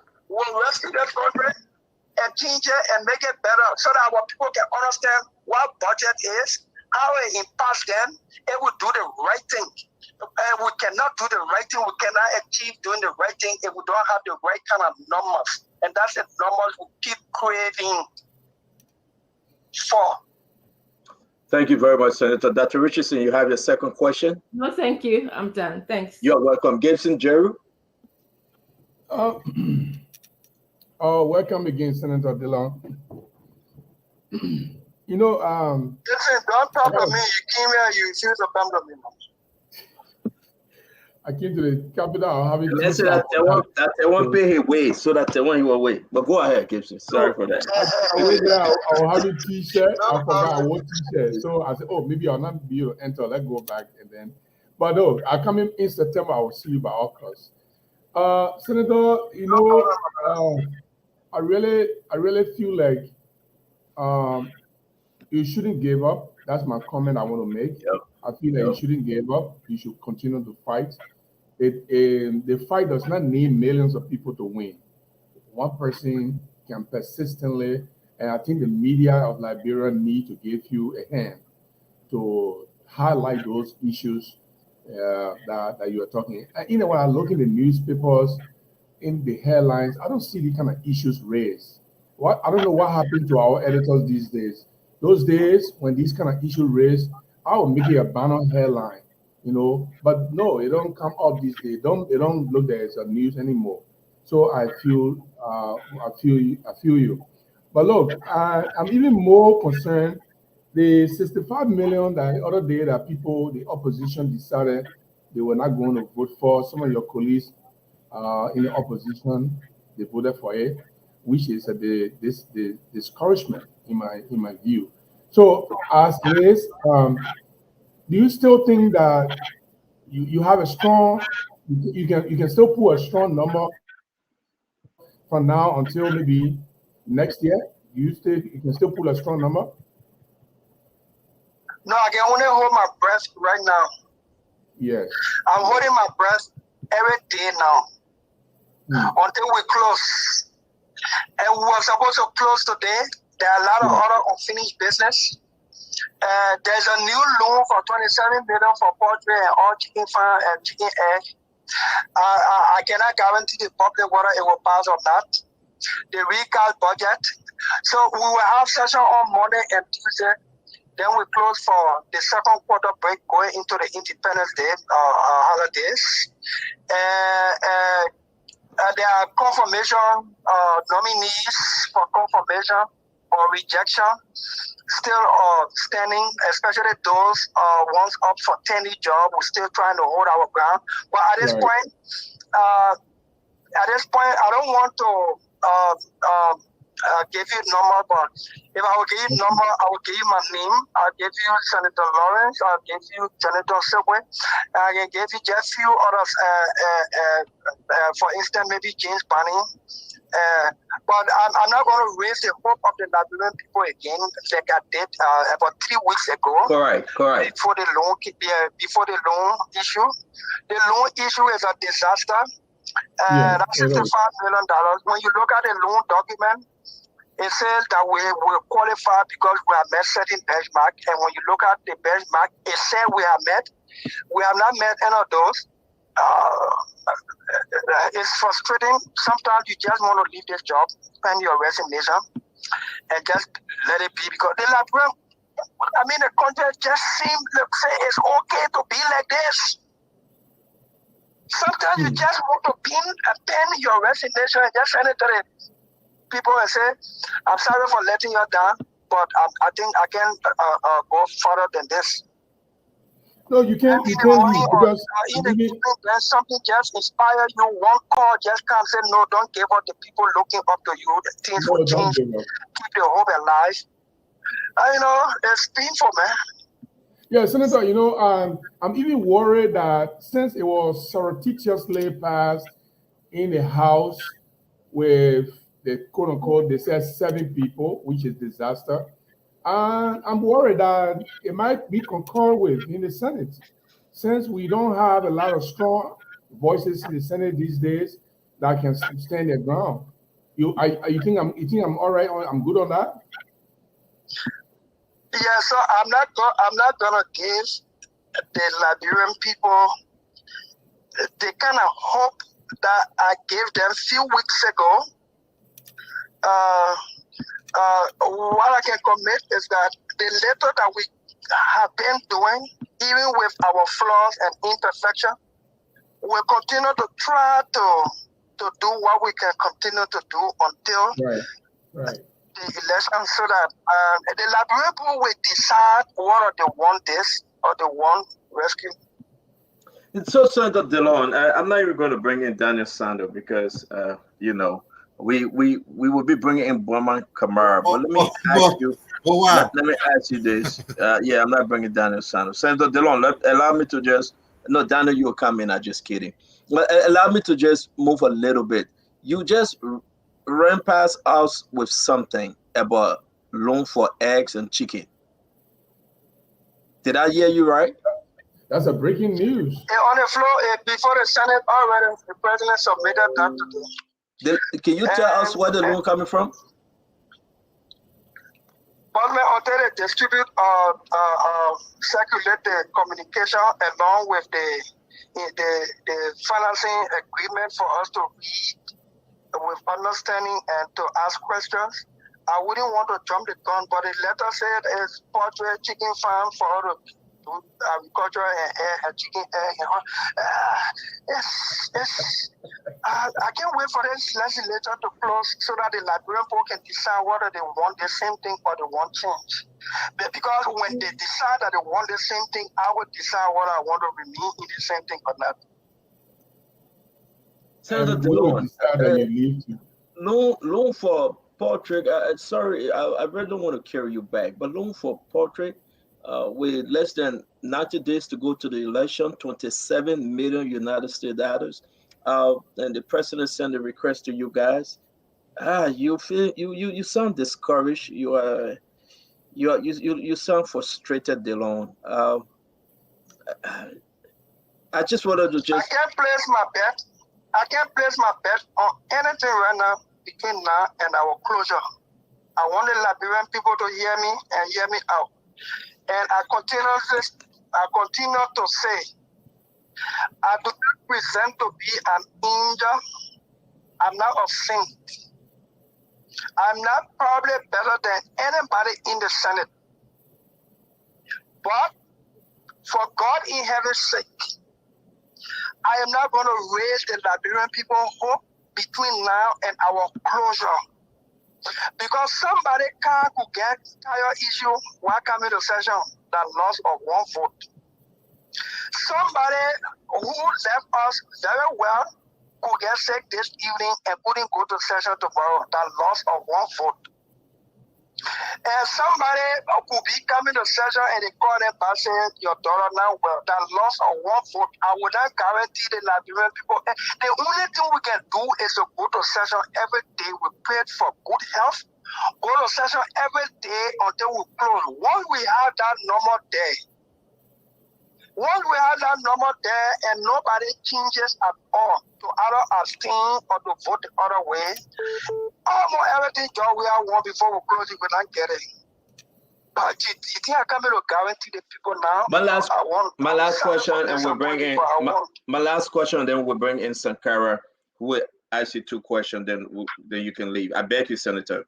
Two things. I want to give you the chance first to talk to us about your colleague, your brother, the honorable man that passed away. We want to give you an opportunity to address that. And then I will ask you my final question before Daniel Sando and Sam can come in. Hence, Bashu. We heard about his death this gone weekend.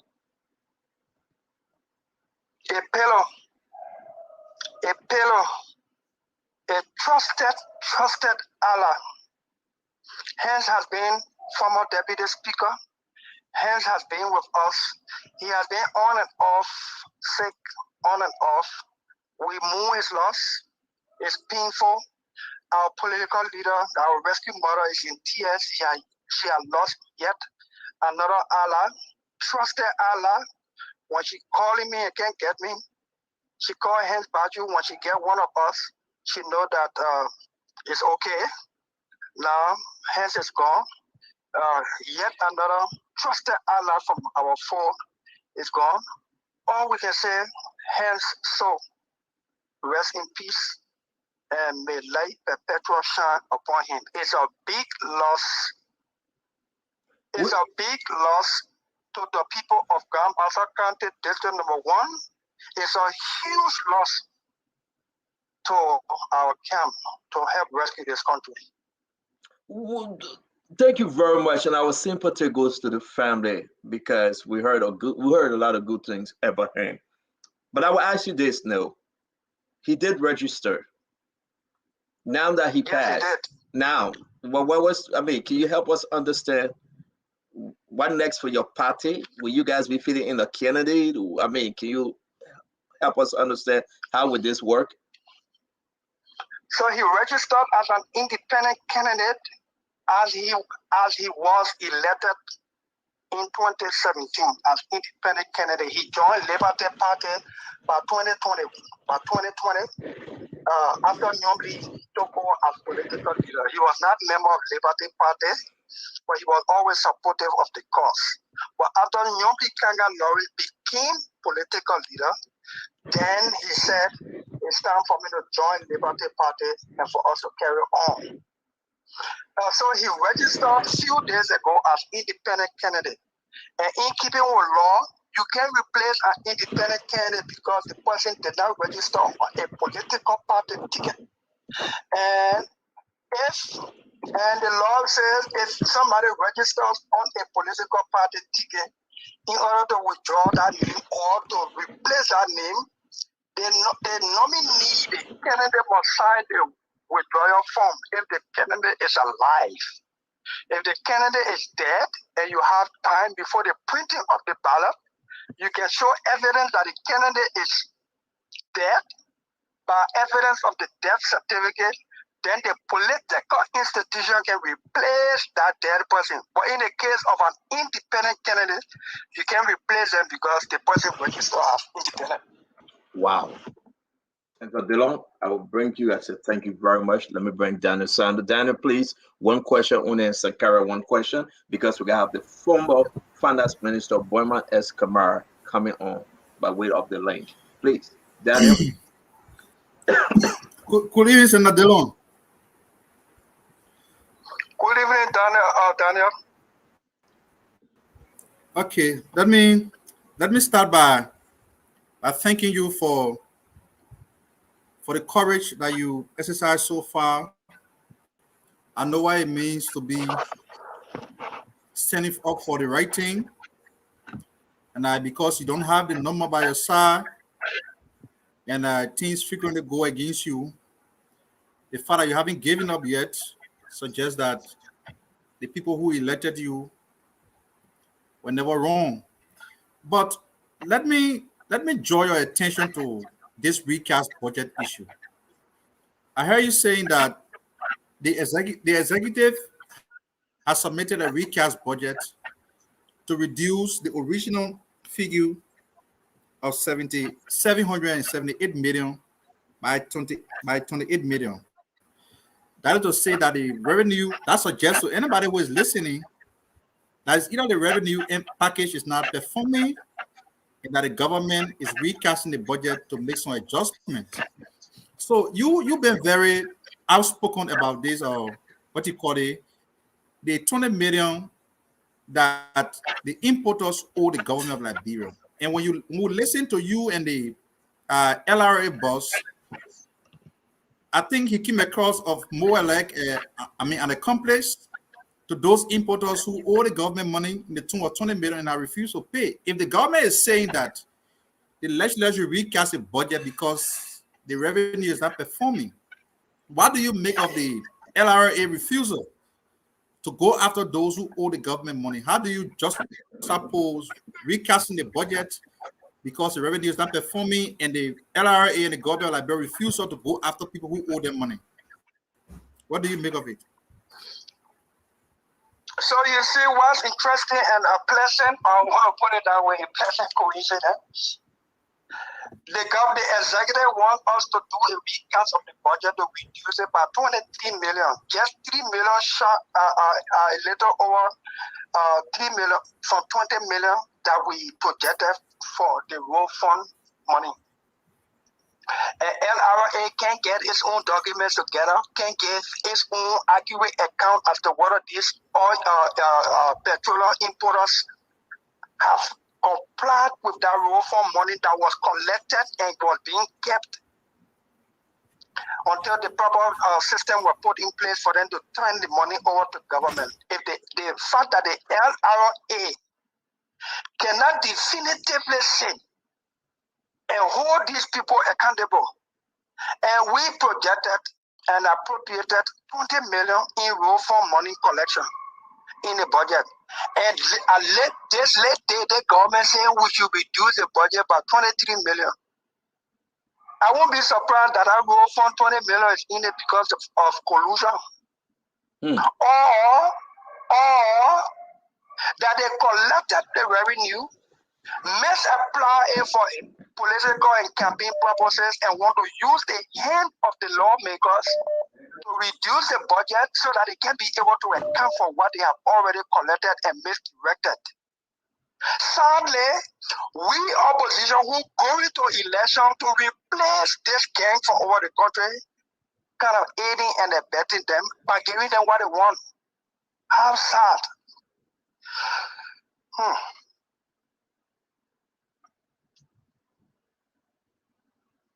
Hello, Reggie? Yes, let's go on to Sakara. Samuel, ask a question. Yes. Good evening, Senator Dillon.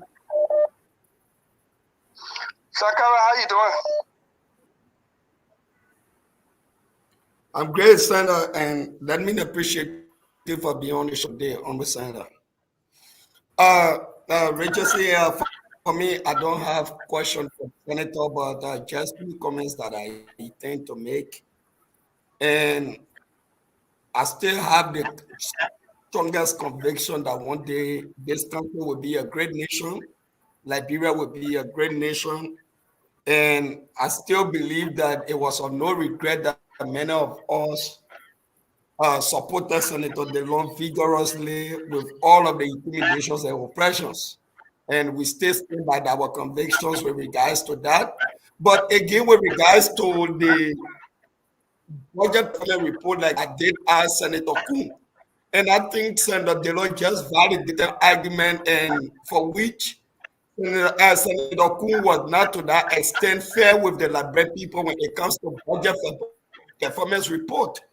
And then how will you expect public work ministry to get a budget performance report to the national legislature where they are awarding contract to Desire Construction Company that is solely 100% Thomas P. Fowler, and this company is named after his last daughter, Desire? How do you expect the public work ministry to give you a budget performance report? We go to Millennium. Millennium is 100% owned by Senator Sir Joseph. And that speaks directly to conflict of interest. So for me, like I previously said, this is just the kind of a country that we have. And I feel for people like Senator Dillon and at the level of the House of Representatives, and I think these are the two individuals that have consistently stood in the interest of the Liberian people, which is extremely sad for our country. Out of 103 lawmakers, we only have two persons that are fighting tirelessly. And so, I want to say thank you so much, and don't feel discouraged that almost all of the panelists have said. I still believe and hope that Liberia will be a great nation one day. Thank you so much. Thank you very much, Sam. Senator Dillon, before you leave, I want to say thank you. You always avail yourself to speak on this issue. But one thing I want you to address, please, please, please. One, the LDCC, they came in front of you, those appointees, that they were sent to you by President Weah and the executive branch. You asked them a question. Have you declared your asset? And every one of them said no. The other person said, well, it's in the making. The next thing we saw that you, Bolcha, Sigbe, and the rest of them said, well, you'll come back in 2 weeks. Can you tell us exactly how far they have come with that declaration of assets? My second question to LDCC, we saw that 2 of the commissioners will be coming from River G, I believe, and another 2 will be coming from Montserrado. River says, excuse me, two from River says, 3 from Montserrado. Is that in confirmation with the guidelines of LDCC, Dillon? No, they are not. Section 6.8 of the new LDCC Act, which I did not vote for, which Senator Jonathan Subway did not vote for, which Senator Nyombi Kanga Lawrence did not vote for, which Senator Steve Zago did not vote for, on grounds that while we were pretending to strengthen the LACC, we were actually making it weak by this new law. That is why we did not vote for it. But the new law passed though. So on the strength of the new law, the president has done some nominations. The LACC new law says in section 6.8 that all persons, especially who are active members of political parties, but once you are a nominee to the LACC, during the process of your confirmation proceeding, you declare your asset. Okay. Because the new LACC Act vests the authority in the LACC to be the repository of asset declaration by public officials. So if that entity, the integrity entity, is the one that's supposed to receive people their asset declaration and verify whether it is true or not and punish them for false declaration, then the people who are going to enforce that law, that act, cannot themselves be a product of violation of the act. You can't come before me or the Senate for confirmation hearing without declaring your asset when the law says declare your asset, even during the Senate confirmation proceeding. That was a violation. So once they said they did not want Senator Sekwe asked whether they declare the asset in keeping with Section 6.8 of the new act, and all of them said no. I decided that it was going to be a waste of time continuing to interview people who themselves were in violation of the act that they were going to swear to protect and defend and uphold. So we sent them home. They said they have declared their asset. I haven't seen what they've declared. I want to see how far they've gone to declare, because in order to declare, there are many things you must do. And the new law says you will not just write anything on paper, you will notarize it, because when you notarize a document, you are swearing before a notary public that anything you say here is the truth and nothing but the truth. And if you lie on an oath, you can be punished for perjury in keeping with the new law. So we haven't seen what they declare. And two, Section 6.12 of the Act says no two commissioners should be sitting down at that commission from the same county. Correct. From our investigation, 4 of the commissioners are from 2 counties. So we're asking, you who going to implement this law, did you read it? And if you read it, did you advise the president, Mr. President, thank you for your preferment of me, but I'm not qualified under this new law because somebody else there from the county. I beg to interrupt you, Senator. I beg you. Councillor Alexandra Kizo graduated from the law school December 21, 2011. She's from Riverside County. Councillor David A.B. Wilson graduated from the law school. She's from Riverside County. Go ahead, sir. Yeah, so in 2020, early 2020,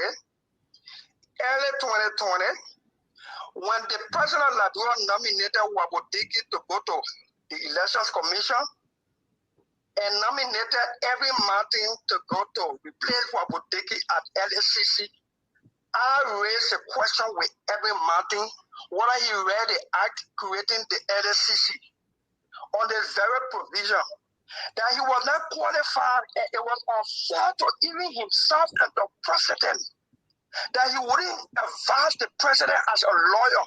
Mr. President, you want something to LSCC, but the answer, 2 persons can come from the same country at the same time. There is a current commissioner at the LSCC whose tenure has not expired, so I am disqualified by operation of this law.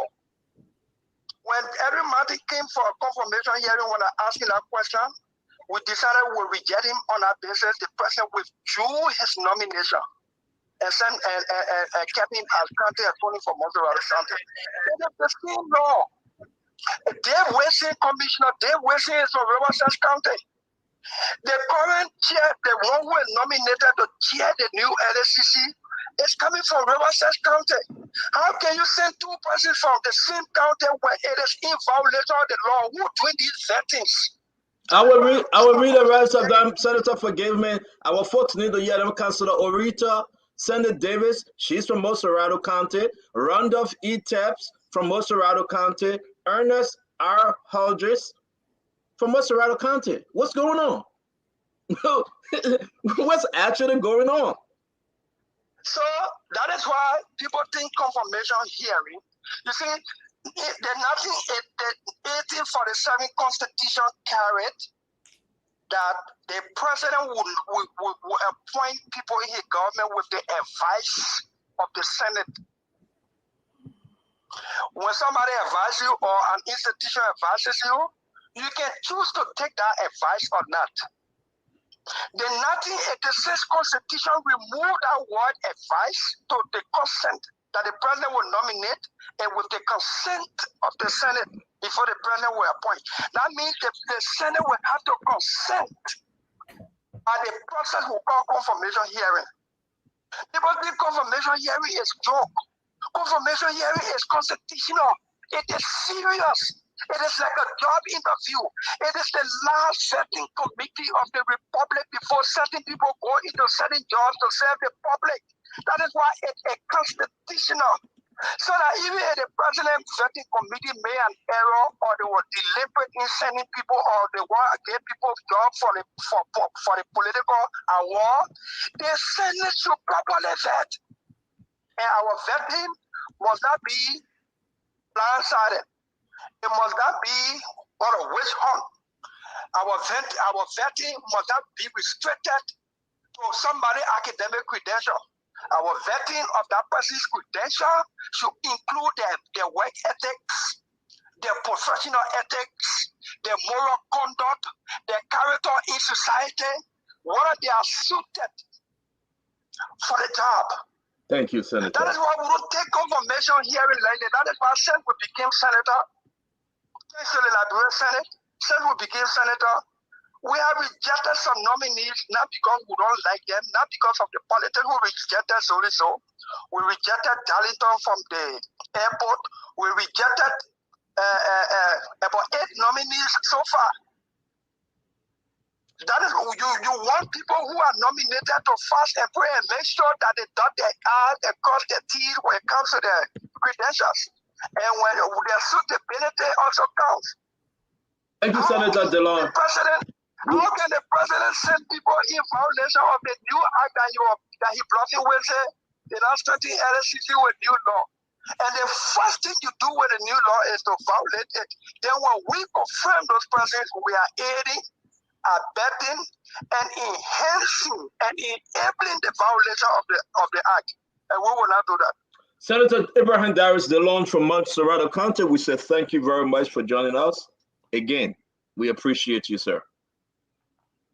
Thank you, my brother. Thank you. And thank you to all of you. Thank you.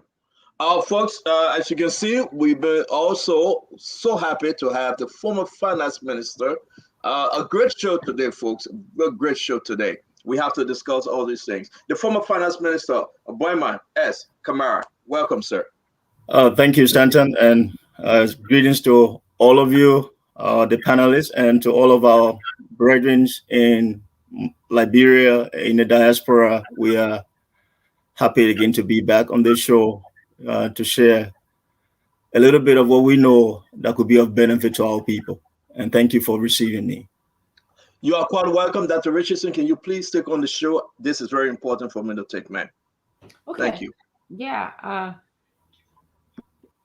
Mr. Kamara, can you just give us a brief summary about how can you help the situation regarding the budget in Liberia, because you were the former Minister of Finance? Thank you, Dr. Francine, and that's the very purpose. I think I had to make sure that my appearance and what I have to say will add some value. And it is my prayer that I hope the officials of government please listen to what I will be saying. I also call on the president, wherever you are, sir, please listen. It's been almost 3 weeks. We've started work on just looking at issues confronting our nation through the social contract movement that we have established as a way of just look at evidence on the basis of data, void of politics, and advise accordingly. When it came to this recast 2023 budget, we've reached out. We've reached out to the officials at MFDP. We've reached out to senators, including representatives at the legislature, requiring them just to go a little bit step further, ask the Ministry of Finance to produce the detail of this abridged submission. What you have in your possession is a summary of a recast budget that decision will be taken. Take, for example, in this recast, allocation, say, for example, to health Health is assigned 72.07 million in the recast. And your compensation takes 41.95. Use of goods and services takes 4.69 million. Subsidies, 640,000. Grants, somewhere around 90,000. And fixed access, say around 440,000. If you look at the legislature, the approved budget before this recast 60 million, and then the recast puts it at 50, a difference of 10 million. However, you want to look at the breakdown, say for example, of 50 million for legislature. And the reason why I say you want to look at the breakdown, go to the approved budget.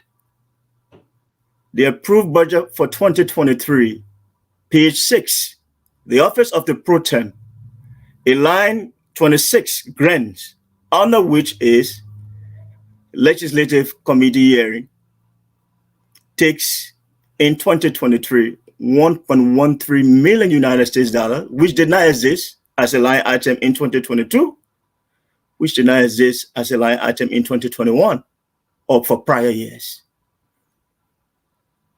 So the question is, legislative committee hearing for what? The people you are inviting, they are coming from ministries and agencies of government, and they are salaried employees. You, in terms of an oversight function, inviting people to appear, you are already salaried employees also. So what are you going to be doing with 1.13 million United States dollars and is carried as for legislative committee hearing? In our mind, it should not be there. That amount should be reallocated. Say, give some to the MCC to clean Monrovia. Give some to the Painesville community, the Painesville mayor to clean Painesville. Give some to the University of Liberia to give a facelift in terms of painting and making sure classroom remain conducive. Those are places that really need money.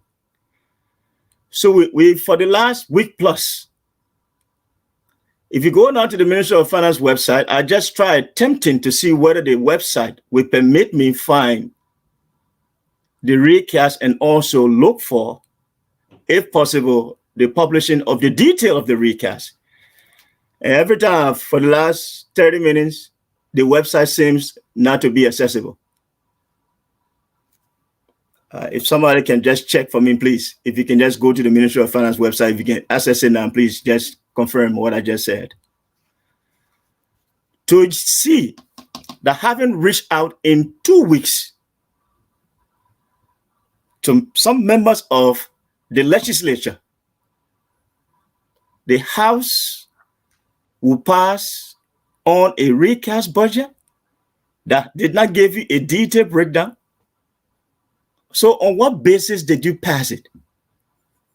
In the context of your three oversight, your three responsibilities in terms of lawmaking oversight,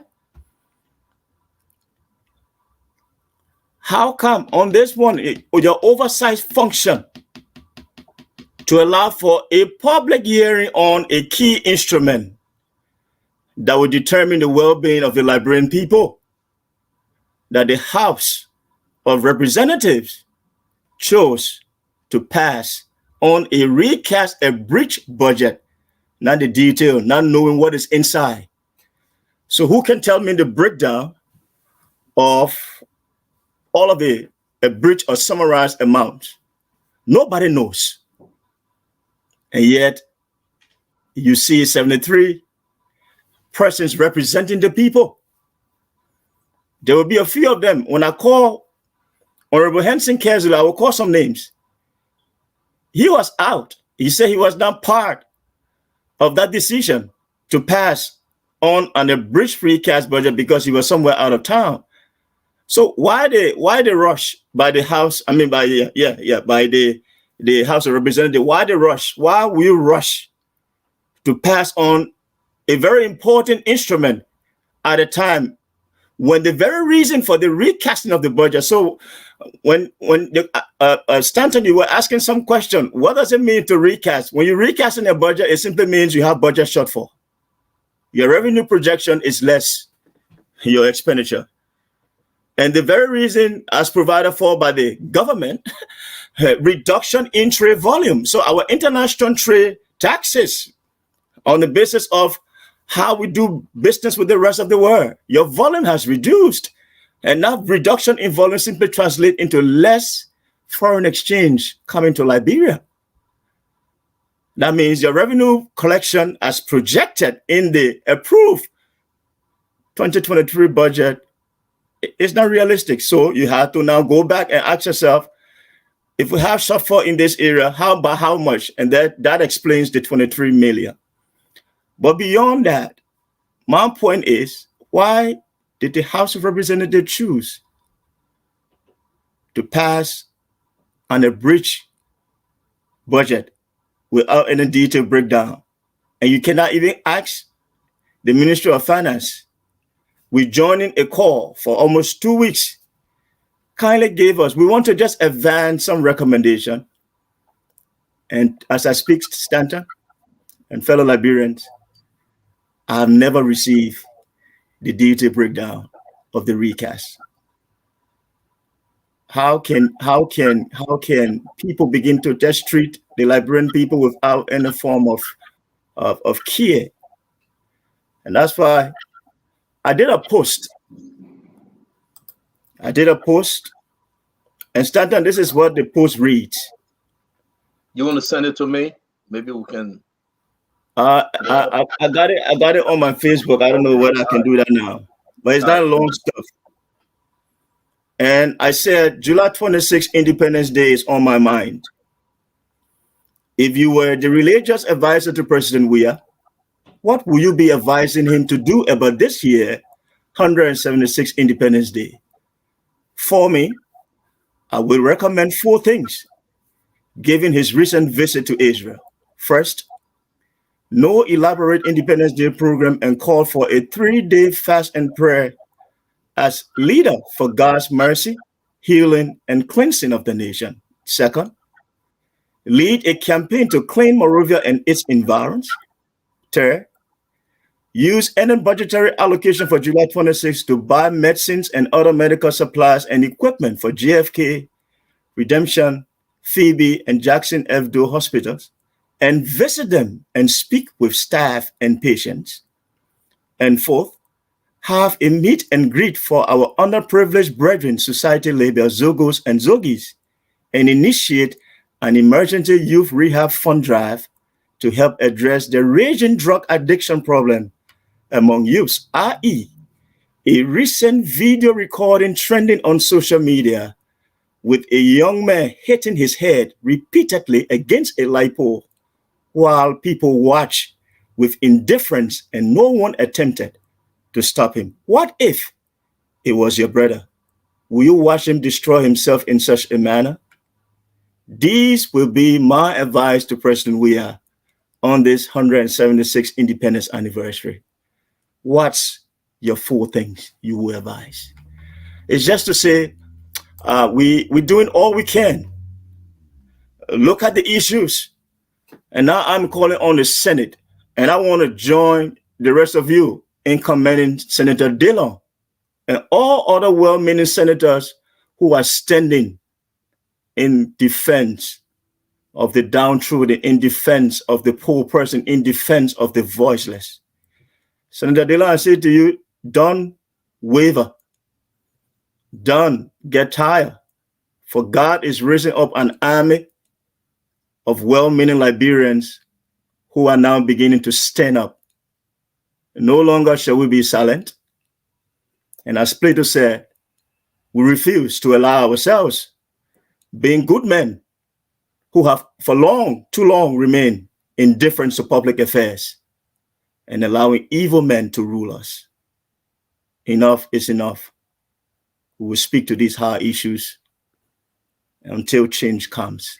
And change is on the horizon, Sankara. You said it well. Liberia shall rise again. I thank you. Before you Thank you very much for joining us. We'll be going to the phone line very shortly, and thank you for contributing. This is troubling. We are in the worst time ever in my lifetime since we came out of the war, the civil crisis. For the lawmakers to pass issue with only 7 men, ignoring and just moving forward. No, the Senate hasn't passed. It's just the lower house. I'm sorry, the lower So house. as it goes to now to the Senate, I'm just calling on all of the senators, please stand your ground. Insist that the Minister of Finance firstly publishes the detail of this recast budget. Minister, even so, the 65 million, they passed it, right? Sad. Exactly. So where is our faith? Where is our hope? The Bible says hope is the substance of things hoped for, and that's your faith also, and the evidence of things you have not seen. The hope there is you will be on record. The hope there is that you will be on record.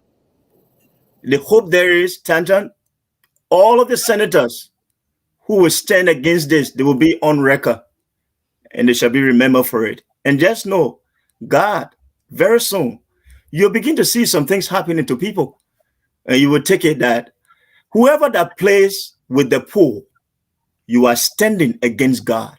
For he who lends to the poor, lends to God. He who does the contrary, just wait and see the wrath of God. It does not only stop to you, but it shall visit, not the first, not the second, but it shall go down into your third generation. Ask people who have acquired ill-gotten wealth and see whether the repercussion ended only at them. It goes beyond you. I would say to you, we need to make this correction real quick. I received a call from a senator who said, Dillon said it was a loan, a chicken loan. Now we're going to put a name to it, a chicken loan. You guys heard it, right? But it's an investment incentive. They're talking about the chicken and the eggs. They said, no, it's not a chicken loan. It's an investment incentive. These people want tax waiver. These people want, when they bring the product, the stuff at the free port, they should come clean and free. Let me say something to that. Thank you. If at all the environment is conducive, government creates the enabling means by which that's what you want to do to attract investment to your economy that is not growth enhancing, that is not productive in the context of the private sector. You want to attract more private sector investment. So to do that, I will support such a decision with the proviso that a decision to grant tax waiver. Because before I left office, we visited Ethiopia as an example. They have their economic zone, and in that economic zone, that's the cash, yes, Minister, that's the cash. And let me break this down. Before, it will be very important before I even think about looking at Gibson on the show right now. There's a way to dupe the system. They also said to me, look at the biscuit factory. Instead of these guys I'm talking about running the biscuit factory, creating more jobs, they're just bringing in sugar, containers full of sugar, free incentives. You honor mine. You honor mine. Yeah, people are going to build a little hut, put 100 chickens in the house, and say we are running our chicken business, and the rest of it, the flock in of eggs will be all on the market. That's where they will make their money. So people are saying they're going to dupe the system. They got $7 to something million they're asking for. And it's very important to understand this, folks. Government officials, directors, ministers, they are part of this system because somebody will be working with the 50 cent, 25 cent, 30 cent, and the system is to dupe Liberians. And that should stop. And we will join the call to say public policy should not be about you. It should be about the people you represent. And there is a beauty in dignity of service that is on the basis of sincerity, that is on the basis of integrity. You can be the one standing in the way of attracting investment, because when you do that, the cost of your action, you will be enjoying and your few relatives and friends, but that is going to be shifted. The burdens of the tax incidents because of that demand for a share in an investment as an official, that cost is going to be shifted to the people of Liberia and is reflected in the price of goods and services. Please, the good thing about that set of policy, it should be one based on integrity. It should be one based on void of seeking percentage in an investor coming into the country. Just make sure. When I sat as Minister of Finance, oh, Stanton, anything of this nature, that's why you see I was not beginning to speak with the level of passion that I was thinking now I will stay seated as Minister of Finance with a clear heart, taking decision without string attached to any investor. So when we say we're giving you, say, 5 to 10 years tax holiday, you must come in, build the factory in Liberia, establish that production plant in Liberia, and we'll give you every year a percentage of people to employ. So in the space of 10 to 15 years, we have what we call the public-private partnership, in which you have what we call BOT, build, own, and transfer. At the end of the day, your engagement with the private actors coming into the country. So take, for example, a factory that produces, say, the chocolate. Aren't we a producer of cocoa and coffee in Liberia? Yes. Can you encourage someone to come in? All of the chocolate we are importing, you will put a hottery, put a quota on it, and produce chocolate, for example. The same applies to domestic rice production. We have the soil type, we have the right environment. What you want to do is to save our country foreign exchange loss of over 150 to 200 million a year just on importation of rice. Begin to encourage private investment in agriculture.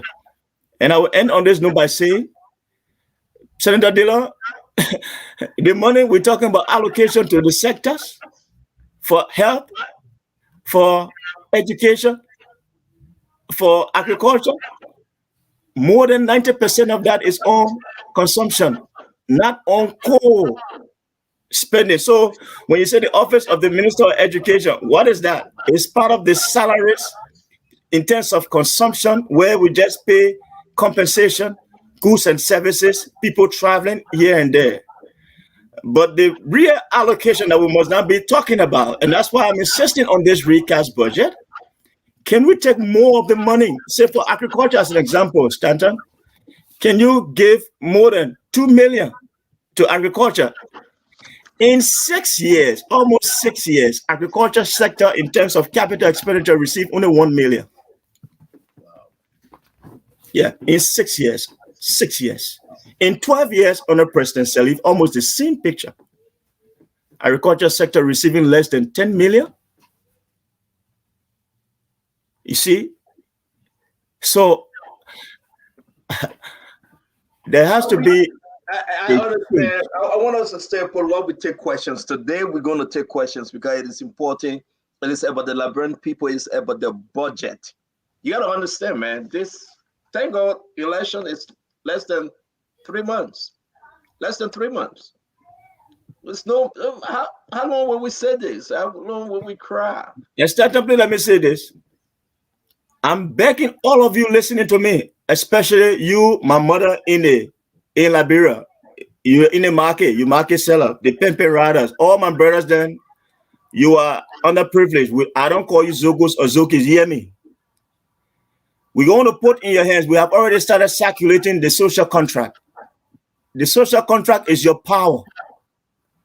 You will now control any person that coming to you say, vote for me. You must insist. Call your community leaders. You should agree. The social contract got 9 counts. You say you won't be my president, you won't be my vice president. Will you make sure that you respect people's right to speak freely, people's right to associate freely? Will you fight against corruption? Zero tolerance on corruption. And if your brother or my brother or somebody steal from government, you will turn it over to the law and let the law persecute. So zero tolerance on corruption. Zero tolerance on. I wanted to bring you in for you to talk about this whole social contract. Yeah. because we got about 6 more minutes to go into the program. I Okay. hope you can join us next week because I've been following you through the WhatsApp. You got a lot of interested people in that group, and then you can share with the Liberian folks. Okay, that's fine. Let's set a time next week, and we will be able to discuss the social contract. That's Folks, fine. it's time for you to place your phone call, and thank God to have Minister Borman Kamara. He would take your question, and let's just wrap the show. The number to call is 231-776-918639, or you can call 609-649-4206. Okay, the line will be open. Give us your input, ask your question, and let's wrap this thing up. We appreciate every one of you for joining us today. While we wait to take calls, because we're waiting on Nelson, Dr. Richardson, you got anything to add? I had a question, Minister Kamara, and please. Boy, my former minister, don't put me in trouble. Former minister, please don't take my question out of context. I'm just trying to get some historical understanding of this whole budget matter. Okay, when you were minister during the Unity Party regime, did you have budget shortfall, and do you know what caused or contributed to the shortfall? Because I'm trying to understand what is happening in our country historically. Budget shortfall is just a situation where Stanton, are you saying something, Stanton? Okay. So when I took over the Ministry of Finance May 2016, the country was already facing post-Ebola effect. So as a nation, we were still wiggling out of the impact of COVID that killed some of our Liberians. More than 2,000 plus persons lost their lives. It impacted on our labor force in a way, but of serious importance is the global market situation, where our iron ore we export, the price was low on the world market. The rubber we export plummeted in terms of its global commodity price. So Liberia, as long as we continue to be primary commodity exporter, we don't add value, our country will be susceptible to shocks coming up from outside. In addition to that, what did we do? So in difficult times, fiscal austerity measures must be the way to go. So when your revenue is coming down, then you got to adjust on the expenditure side too. Yeah. You have given us a justification for why the recast budget for 2023, as an example. Then introduce austerity measure. Nobody should fly, even business class. And that was our situation. In 2016, when I took over the ministry, I was restricted to economy class as Minister of Finance. So we have a fiscal rule in place. When you're traveling no more than 3 persons on your delegation, and you will not stay for more than 3 days, you must come home. There was freeze on new hire in government. Put a freeze. So that's the situation. So fiscal deficit or budget shortfall is something that keeps haunting us. And the time has come that we must now change the economic model. We must now be calling for greater role for the private sector. So the government, you can't be overburdened by over 60,000 persons you're trying to employ. Let the private sector do that. Thank you very much, sir. Thank you. Let me take this call real quick. My friend, your name and where are you calling from? My name is Andrew Gillet, and I'm calling from the United States of America. I'm calling from Pennsylvania, actually. I have 2 questions for the Honorable Minister. Hello, how are you doing? Hi, brother. My first question is, when you were minister, what did you do for these Zogis from 2016 to 2017? Okay, those that you call Zogis, what did you do for them when you were minister? I understand that you are prescribing a lot. So what did you do? The second question is that when you were minister, there were a set of teachers who were fired without due process. I was one of those victims. 2016 to 2017, I was teaching mathematics. I was a math teacher at the Lango Lepe High School, and my rights were abused. I was dismissed by all due process. I think you know the situation. Meaning, the president instructed that teachers be dismissed because some students were on strike and teachers were on go slow, so the teachers should be punished because it was an economic setback. Well, due process, we were never asked whether we participate. I didn't participate, all right? I didn't know. My name just surfaced and I was dismissed. So my question to you, hello, are you there? We hear you, sir. Wrap your question up, please. Wrap your question up. Yeah, so my question to you is, if you become at least a public servant tomorrow, will you speak up when people's rights are being abused? And why didn't you speak up at the time when this happened on your watch as finance minister? And just to add, there were some teachers who passed away in this process. Okay, up to date, there were no benefits and things. Thank you. Thank you very much, my friend. And we will pause for you to answer those two powerful Yeah, questions. and thanks to the brother. So probably, Boima Kamara, regarding Zogos and Zogis, the level at which they are, they non-existent in 2016. However, you still have some of our brothers who need help. For me, we were able to support some of them into LOIC. We sent some of those brethren to at least begin to learn some trade for themselves. So we did some investment in the lives of those people I'm referring to. So my call for reform, I want to say for the record, this Boima Kamara has always been speaking up, and I match my speech by action. To just tell you, probably you don't know, in 2016 and 2017, 2 times, the government of President Seli was audited by me as a sitting Minister of Finance, the first time ever in the country's history. I audited the IFMI system just to make sure that I was inheriting something that was transparent, that was credible for the execution of the government of Liberia budget, meaning the way we were spending the country money, it has to be through a credible source that I trusted. The second thing, when Senator Dillon is asking about the breakdown of the debt, so it's debt, not debt, so it's debt. So the B is silent. So when you asking for that, there was a structure in place.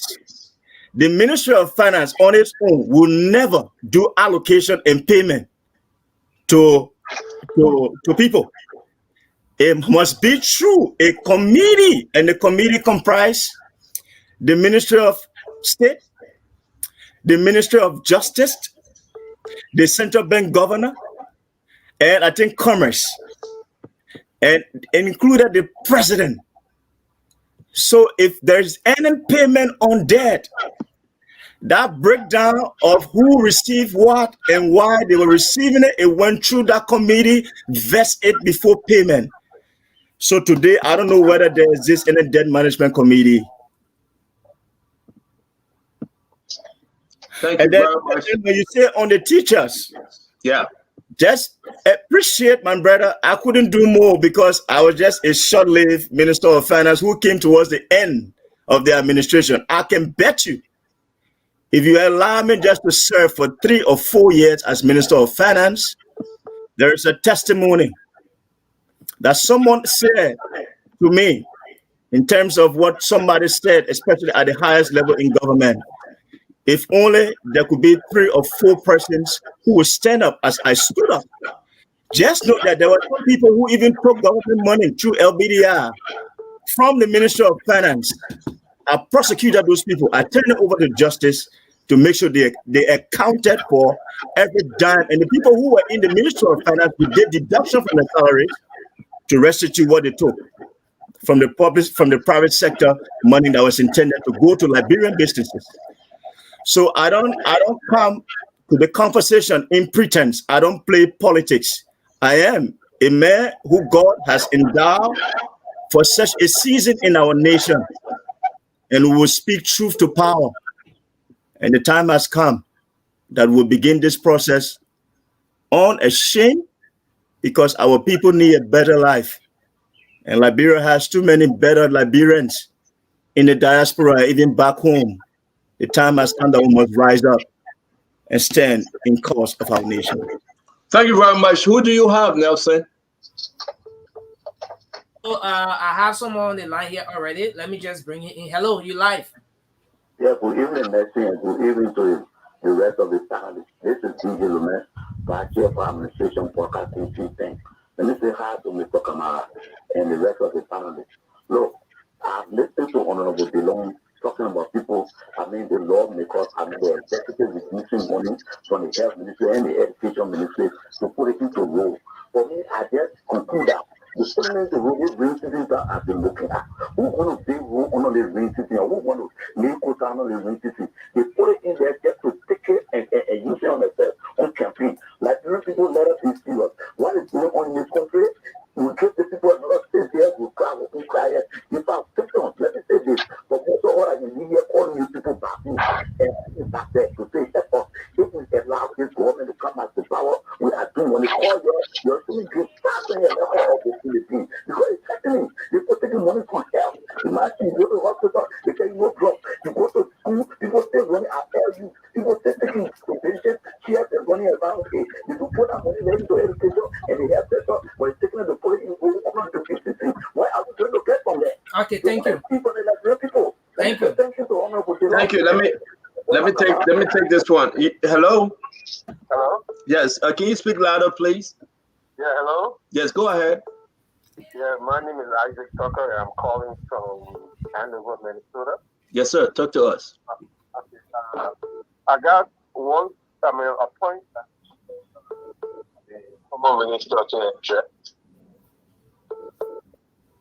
When he was minister, as he's criticizing the amount allotted, what did he do to increase the budgetary amount that is not used towards salary and other expenditure for direct operations of hospitals, clinics, and whatever? That is now what he do is on the current budgetary process. Because as a person of public policy, I think it's archaic, and the House needs to do a better job. I don't know what's happening on your phone, sir. We're hearing part of your question, but we'll give the minister a chance. I think I got him. I got him. So what did I do when I sat as minister regarding increasing allocation, especially on core capital expenditure, like for health, say for education or for roads? I'm on record, my brother. Even though short time, but I took some major decision and action. For example, go back in 2017 and see all of the road in rural Liberia, especially the road leading say from Nimba to Sino. Now, I don't know the state, but the state for me, I took a tour of the 15 counties. When people were compromising government money, we instituted safeguards at the Ministry of Finance and the Central Bank. An MOU was signed that nobody will encash government check at the Central Bank of Liberia without being on a list. We approved and signed off by the Controller and Accountant General. That process led us to saving close to around 80 million United States dollars. And we took that money and gave some. Go and ask the engineering battalion of the AFL. We partnered with them. We didn't go look for people in the legislature who will have some conflict of interest in terms of having a company giving them government money and will not do the work. We used the engineering battalion of the AFL to rehabilitate our roads and made them passable, even though we didn't have all of the well-to-do. But you will see that roads leading in the rural part during election, most of them were passable. And that's where I took some money and allocated. Some people talking about the teachers. So we intervened in the education sector to some extent. There was the practice of people putting money in the budget and going after it to the ministry and agencies. I had to put my foot down hard and stop some of those bleeds. I didn't have the time to address all of the questions regarding reinstating some of them. But if I had the time, we're going to make sure everyone who were duly deserving of their reinstatement, you got reinstated. The other thing we did, my brother, if you ask him, what did I do? Ask JFK. Ask who was the medical director at JFK. Ask, go there in 2017 and ask. I made sure that JFK, at the time then, when you go there, it will remain operational in terms of having electricity. I made sure the budgetary allocation, though not at the level I anticipated, but we made sure they received the allocation. And I went to those board meetings myself. I sat. I didn't send somebody to deputize for me. That tells you we're doing all we can. My brother, God need my help. I am not claiming to be the perfect guy 100%, but when you give me the space to function and give me my independence, you will get a better Liberia. Thank you very much, Minister or former Minister we appreciate you as always, and we'll look forward to seeing you next week. Because we got to wrap this thing at 7:11, but we want to say thank you very much. We got to take a break and come by 9 p.m. to do the People's Program. But we say thank you, sir. Have a good evening. Thank you.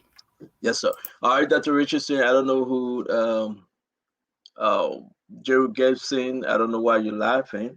Leave Mo Ali alone. Leave Remy Gray alone. You guys having fun in the back. Mo Ali making me laugh in the back. Sankara, I want to say thank you to all of our many folks. We want to say thank you guys very much for joining Spoon tonight. A great, quiet program. Wow. Gibson, Mo Ali absent, Fagon absent, Remy Gray absent, Kou absent. The program so quiet.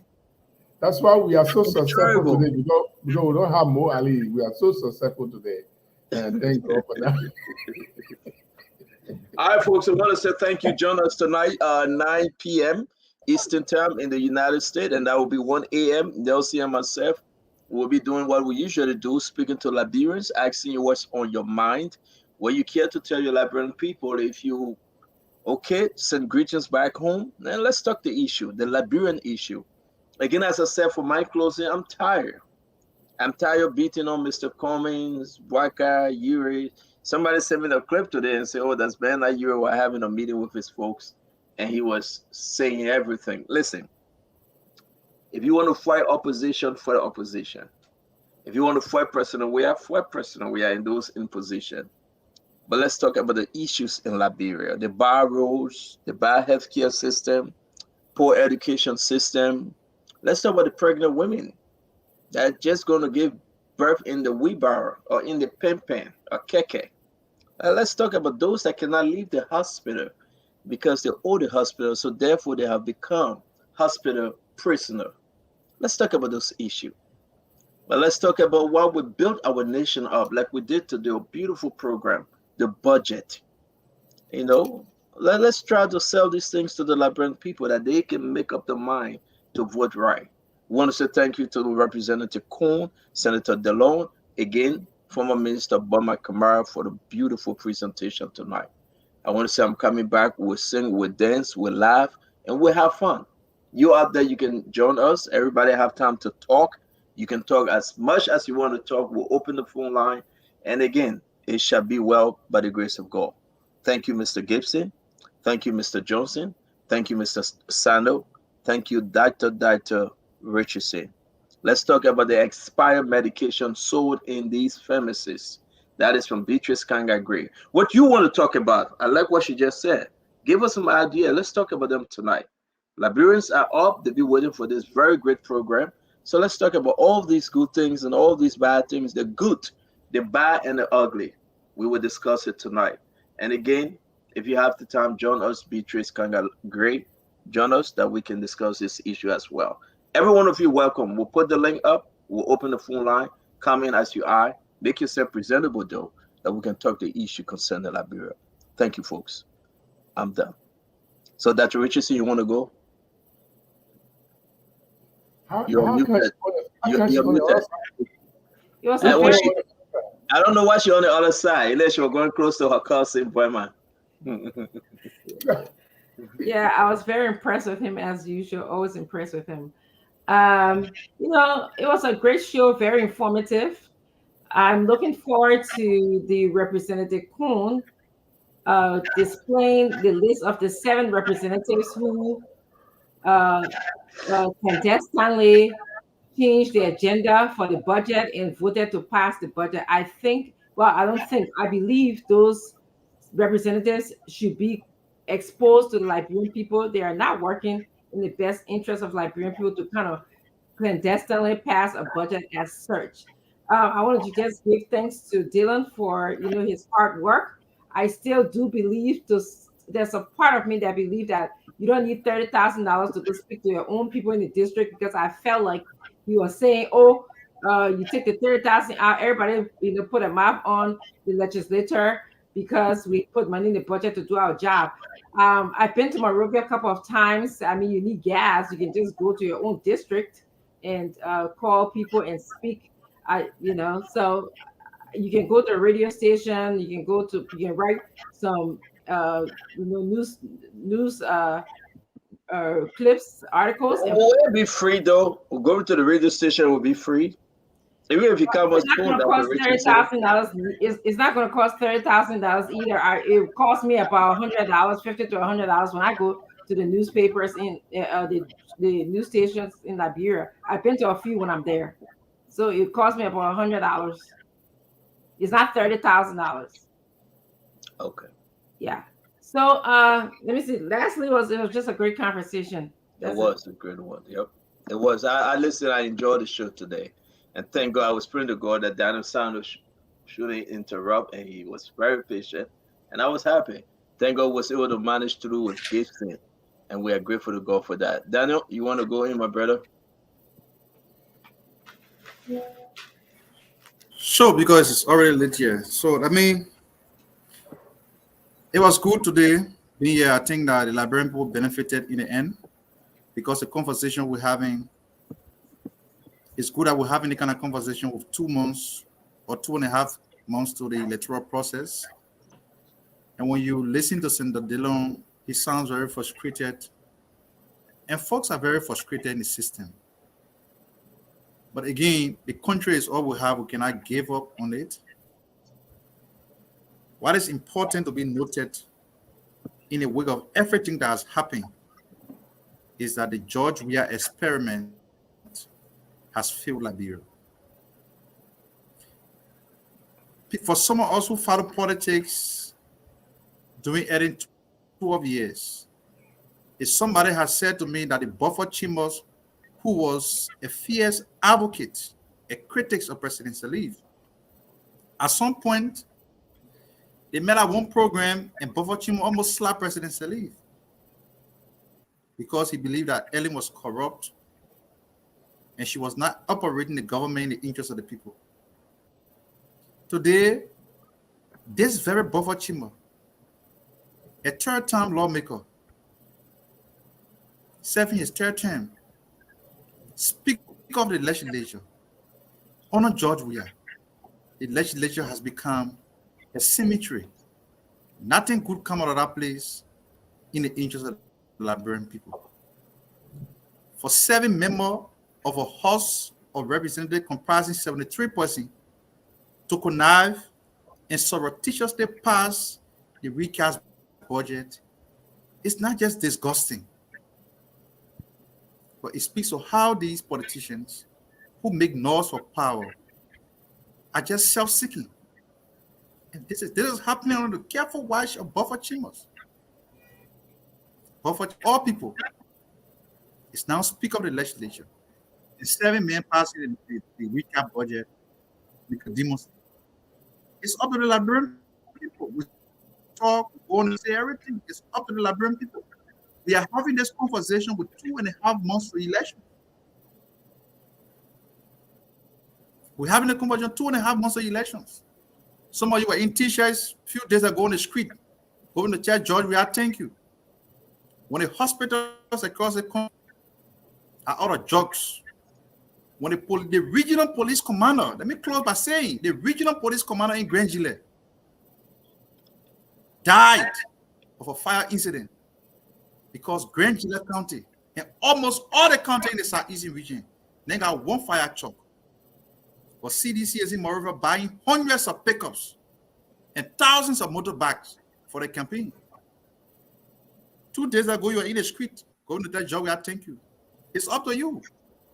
It's up to you. Whether you want to fix your country, you want to rescue your country for the betterment of your generation, your children to have a good future, it's up to you. We can sit here for all we can. We can talk for all we can. It is up to you. You got to vote. So it's good that we're having a conference, that these things are happening with 2 months of the election, so you can see for yourself that anything that resembles CDC should not be an option for you. Thank you, Stanton.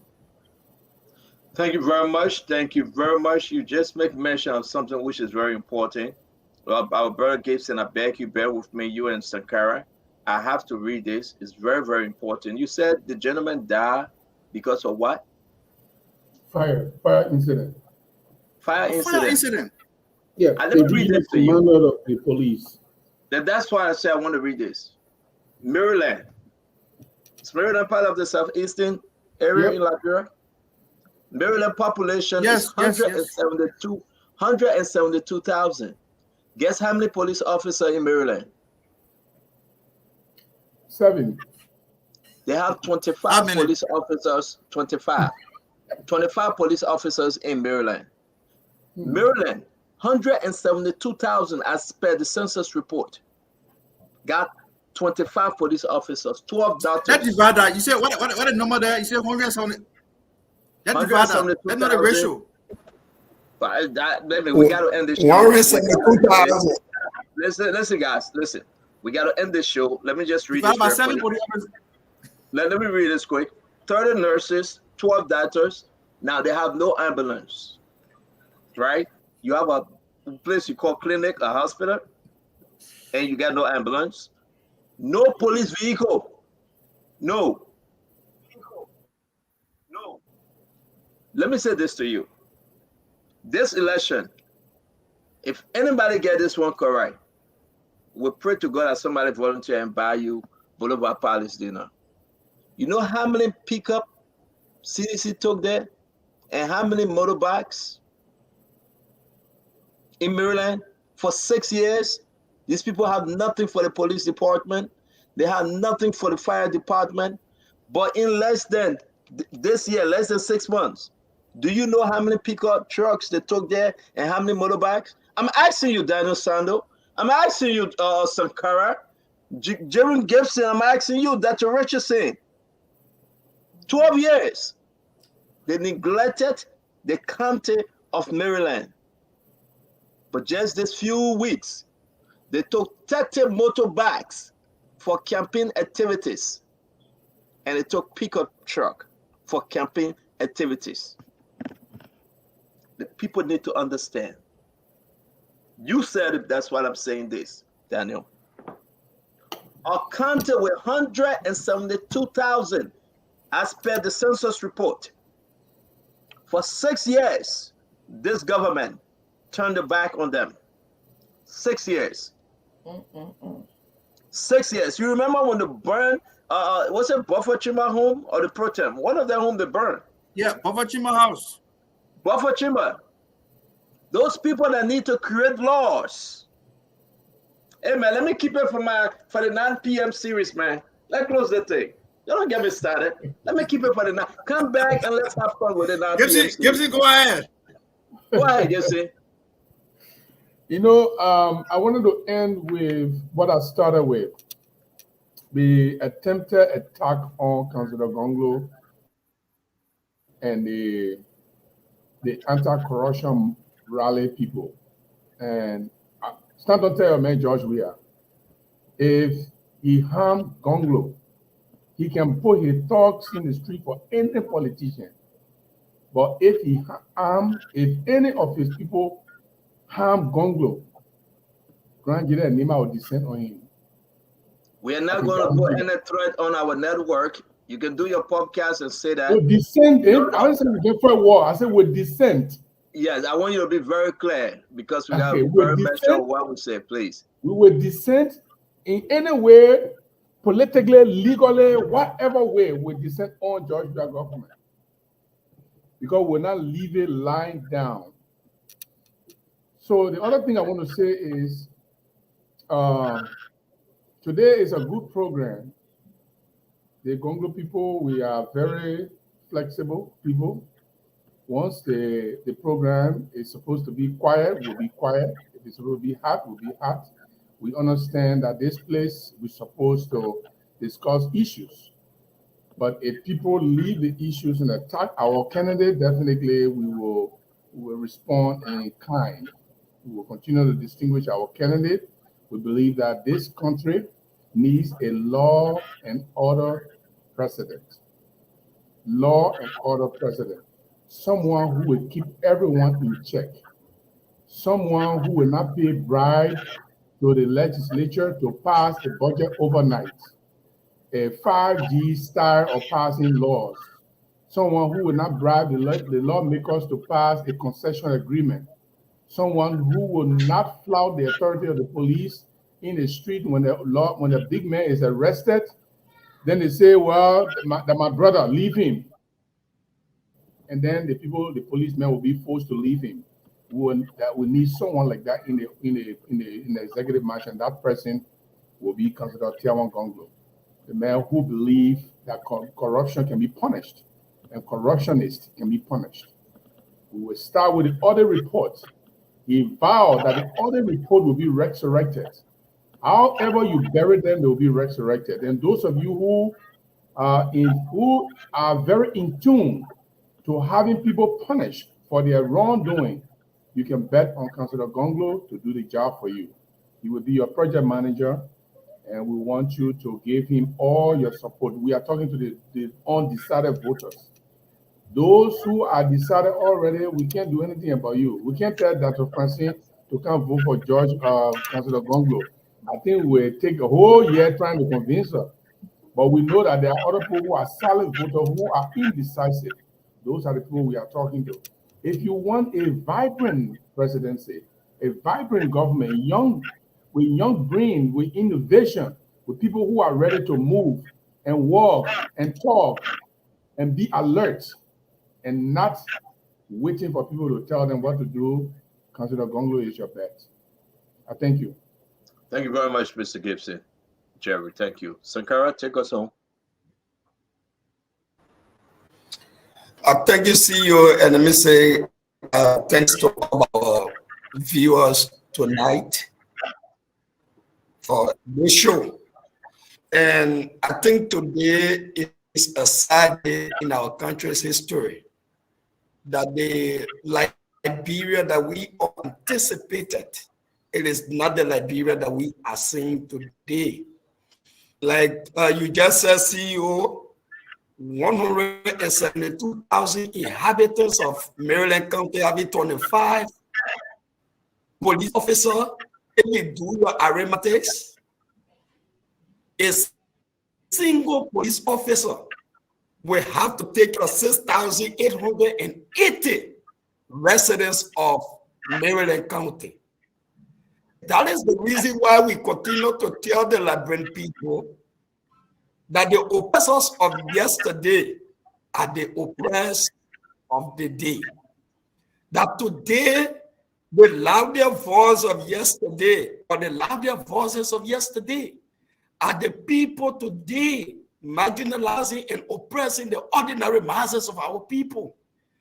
If people are not getting the soul reality, they are running behind Chinese laptops.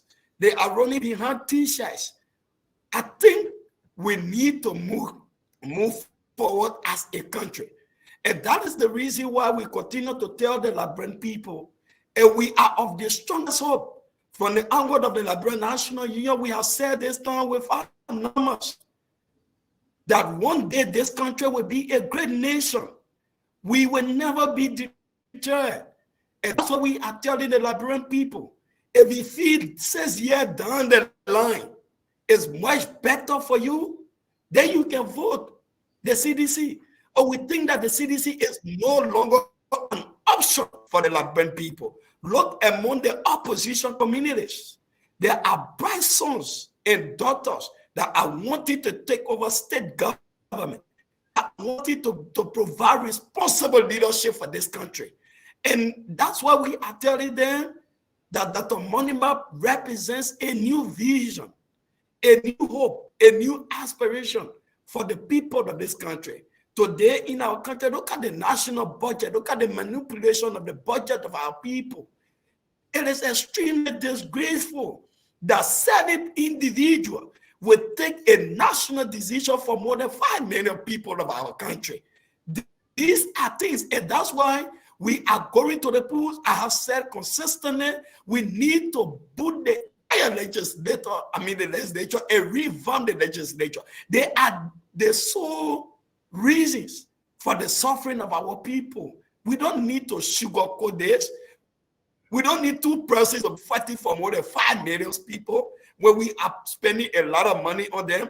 So, fellow Liberians, I think that Liberia is at a crossroad. We got less than 60 to 75 days to elections. There's a need that you look among the opposition community. The CDC must not be an option. Those people come to Peaceville, which is the biggest city in the Republic of Liberia, with over 500,000 eligible voters. You will not have a single patrol car at about this hour.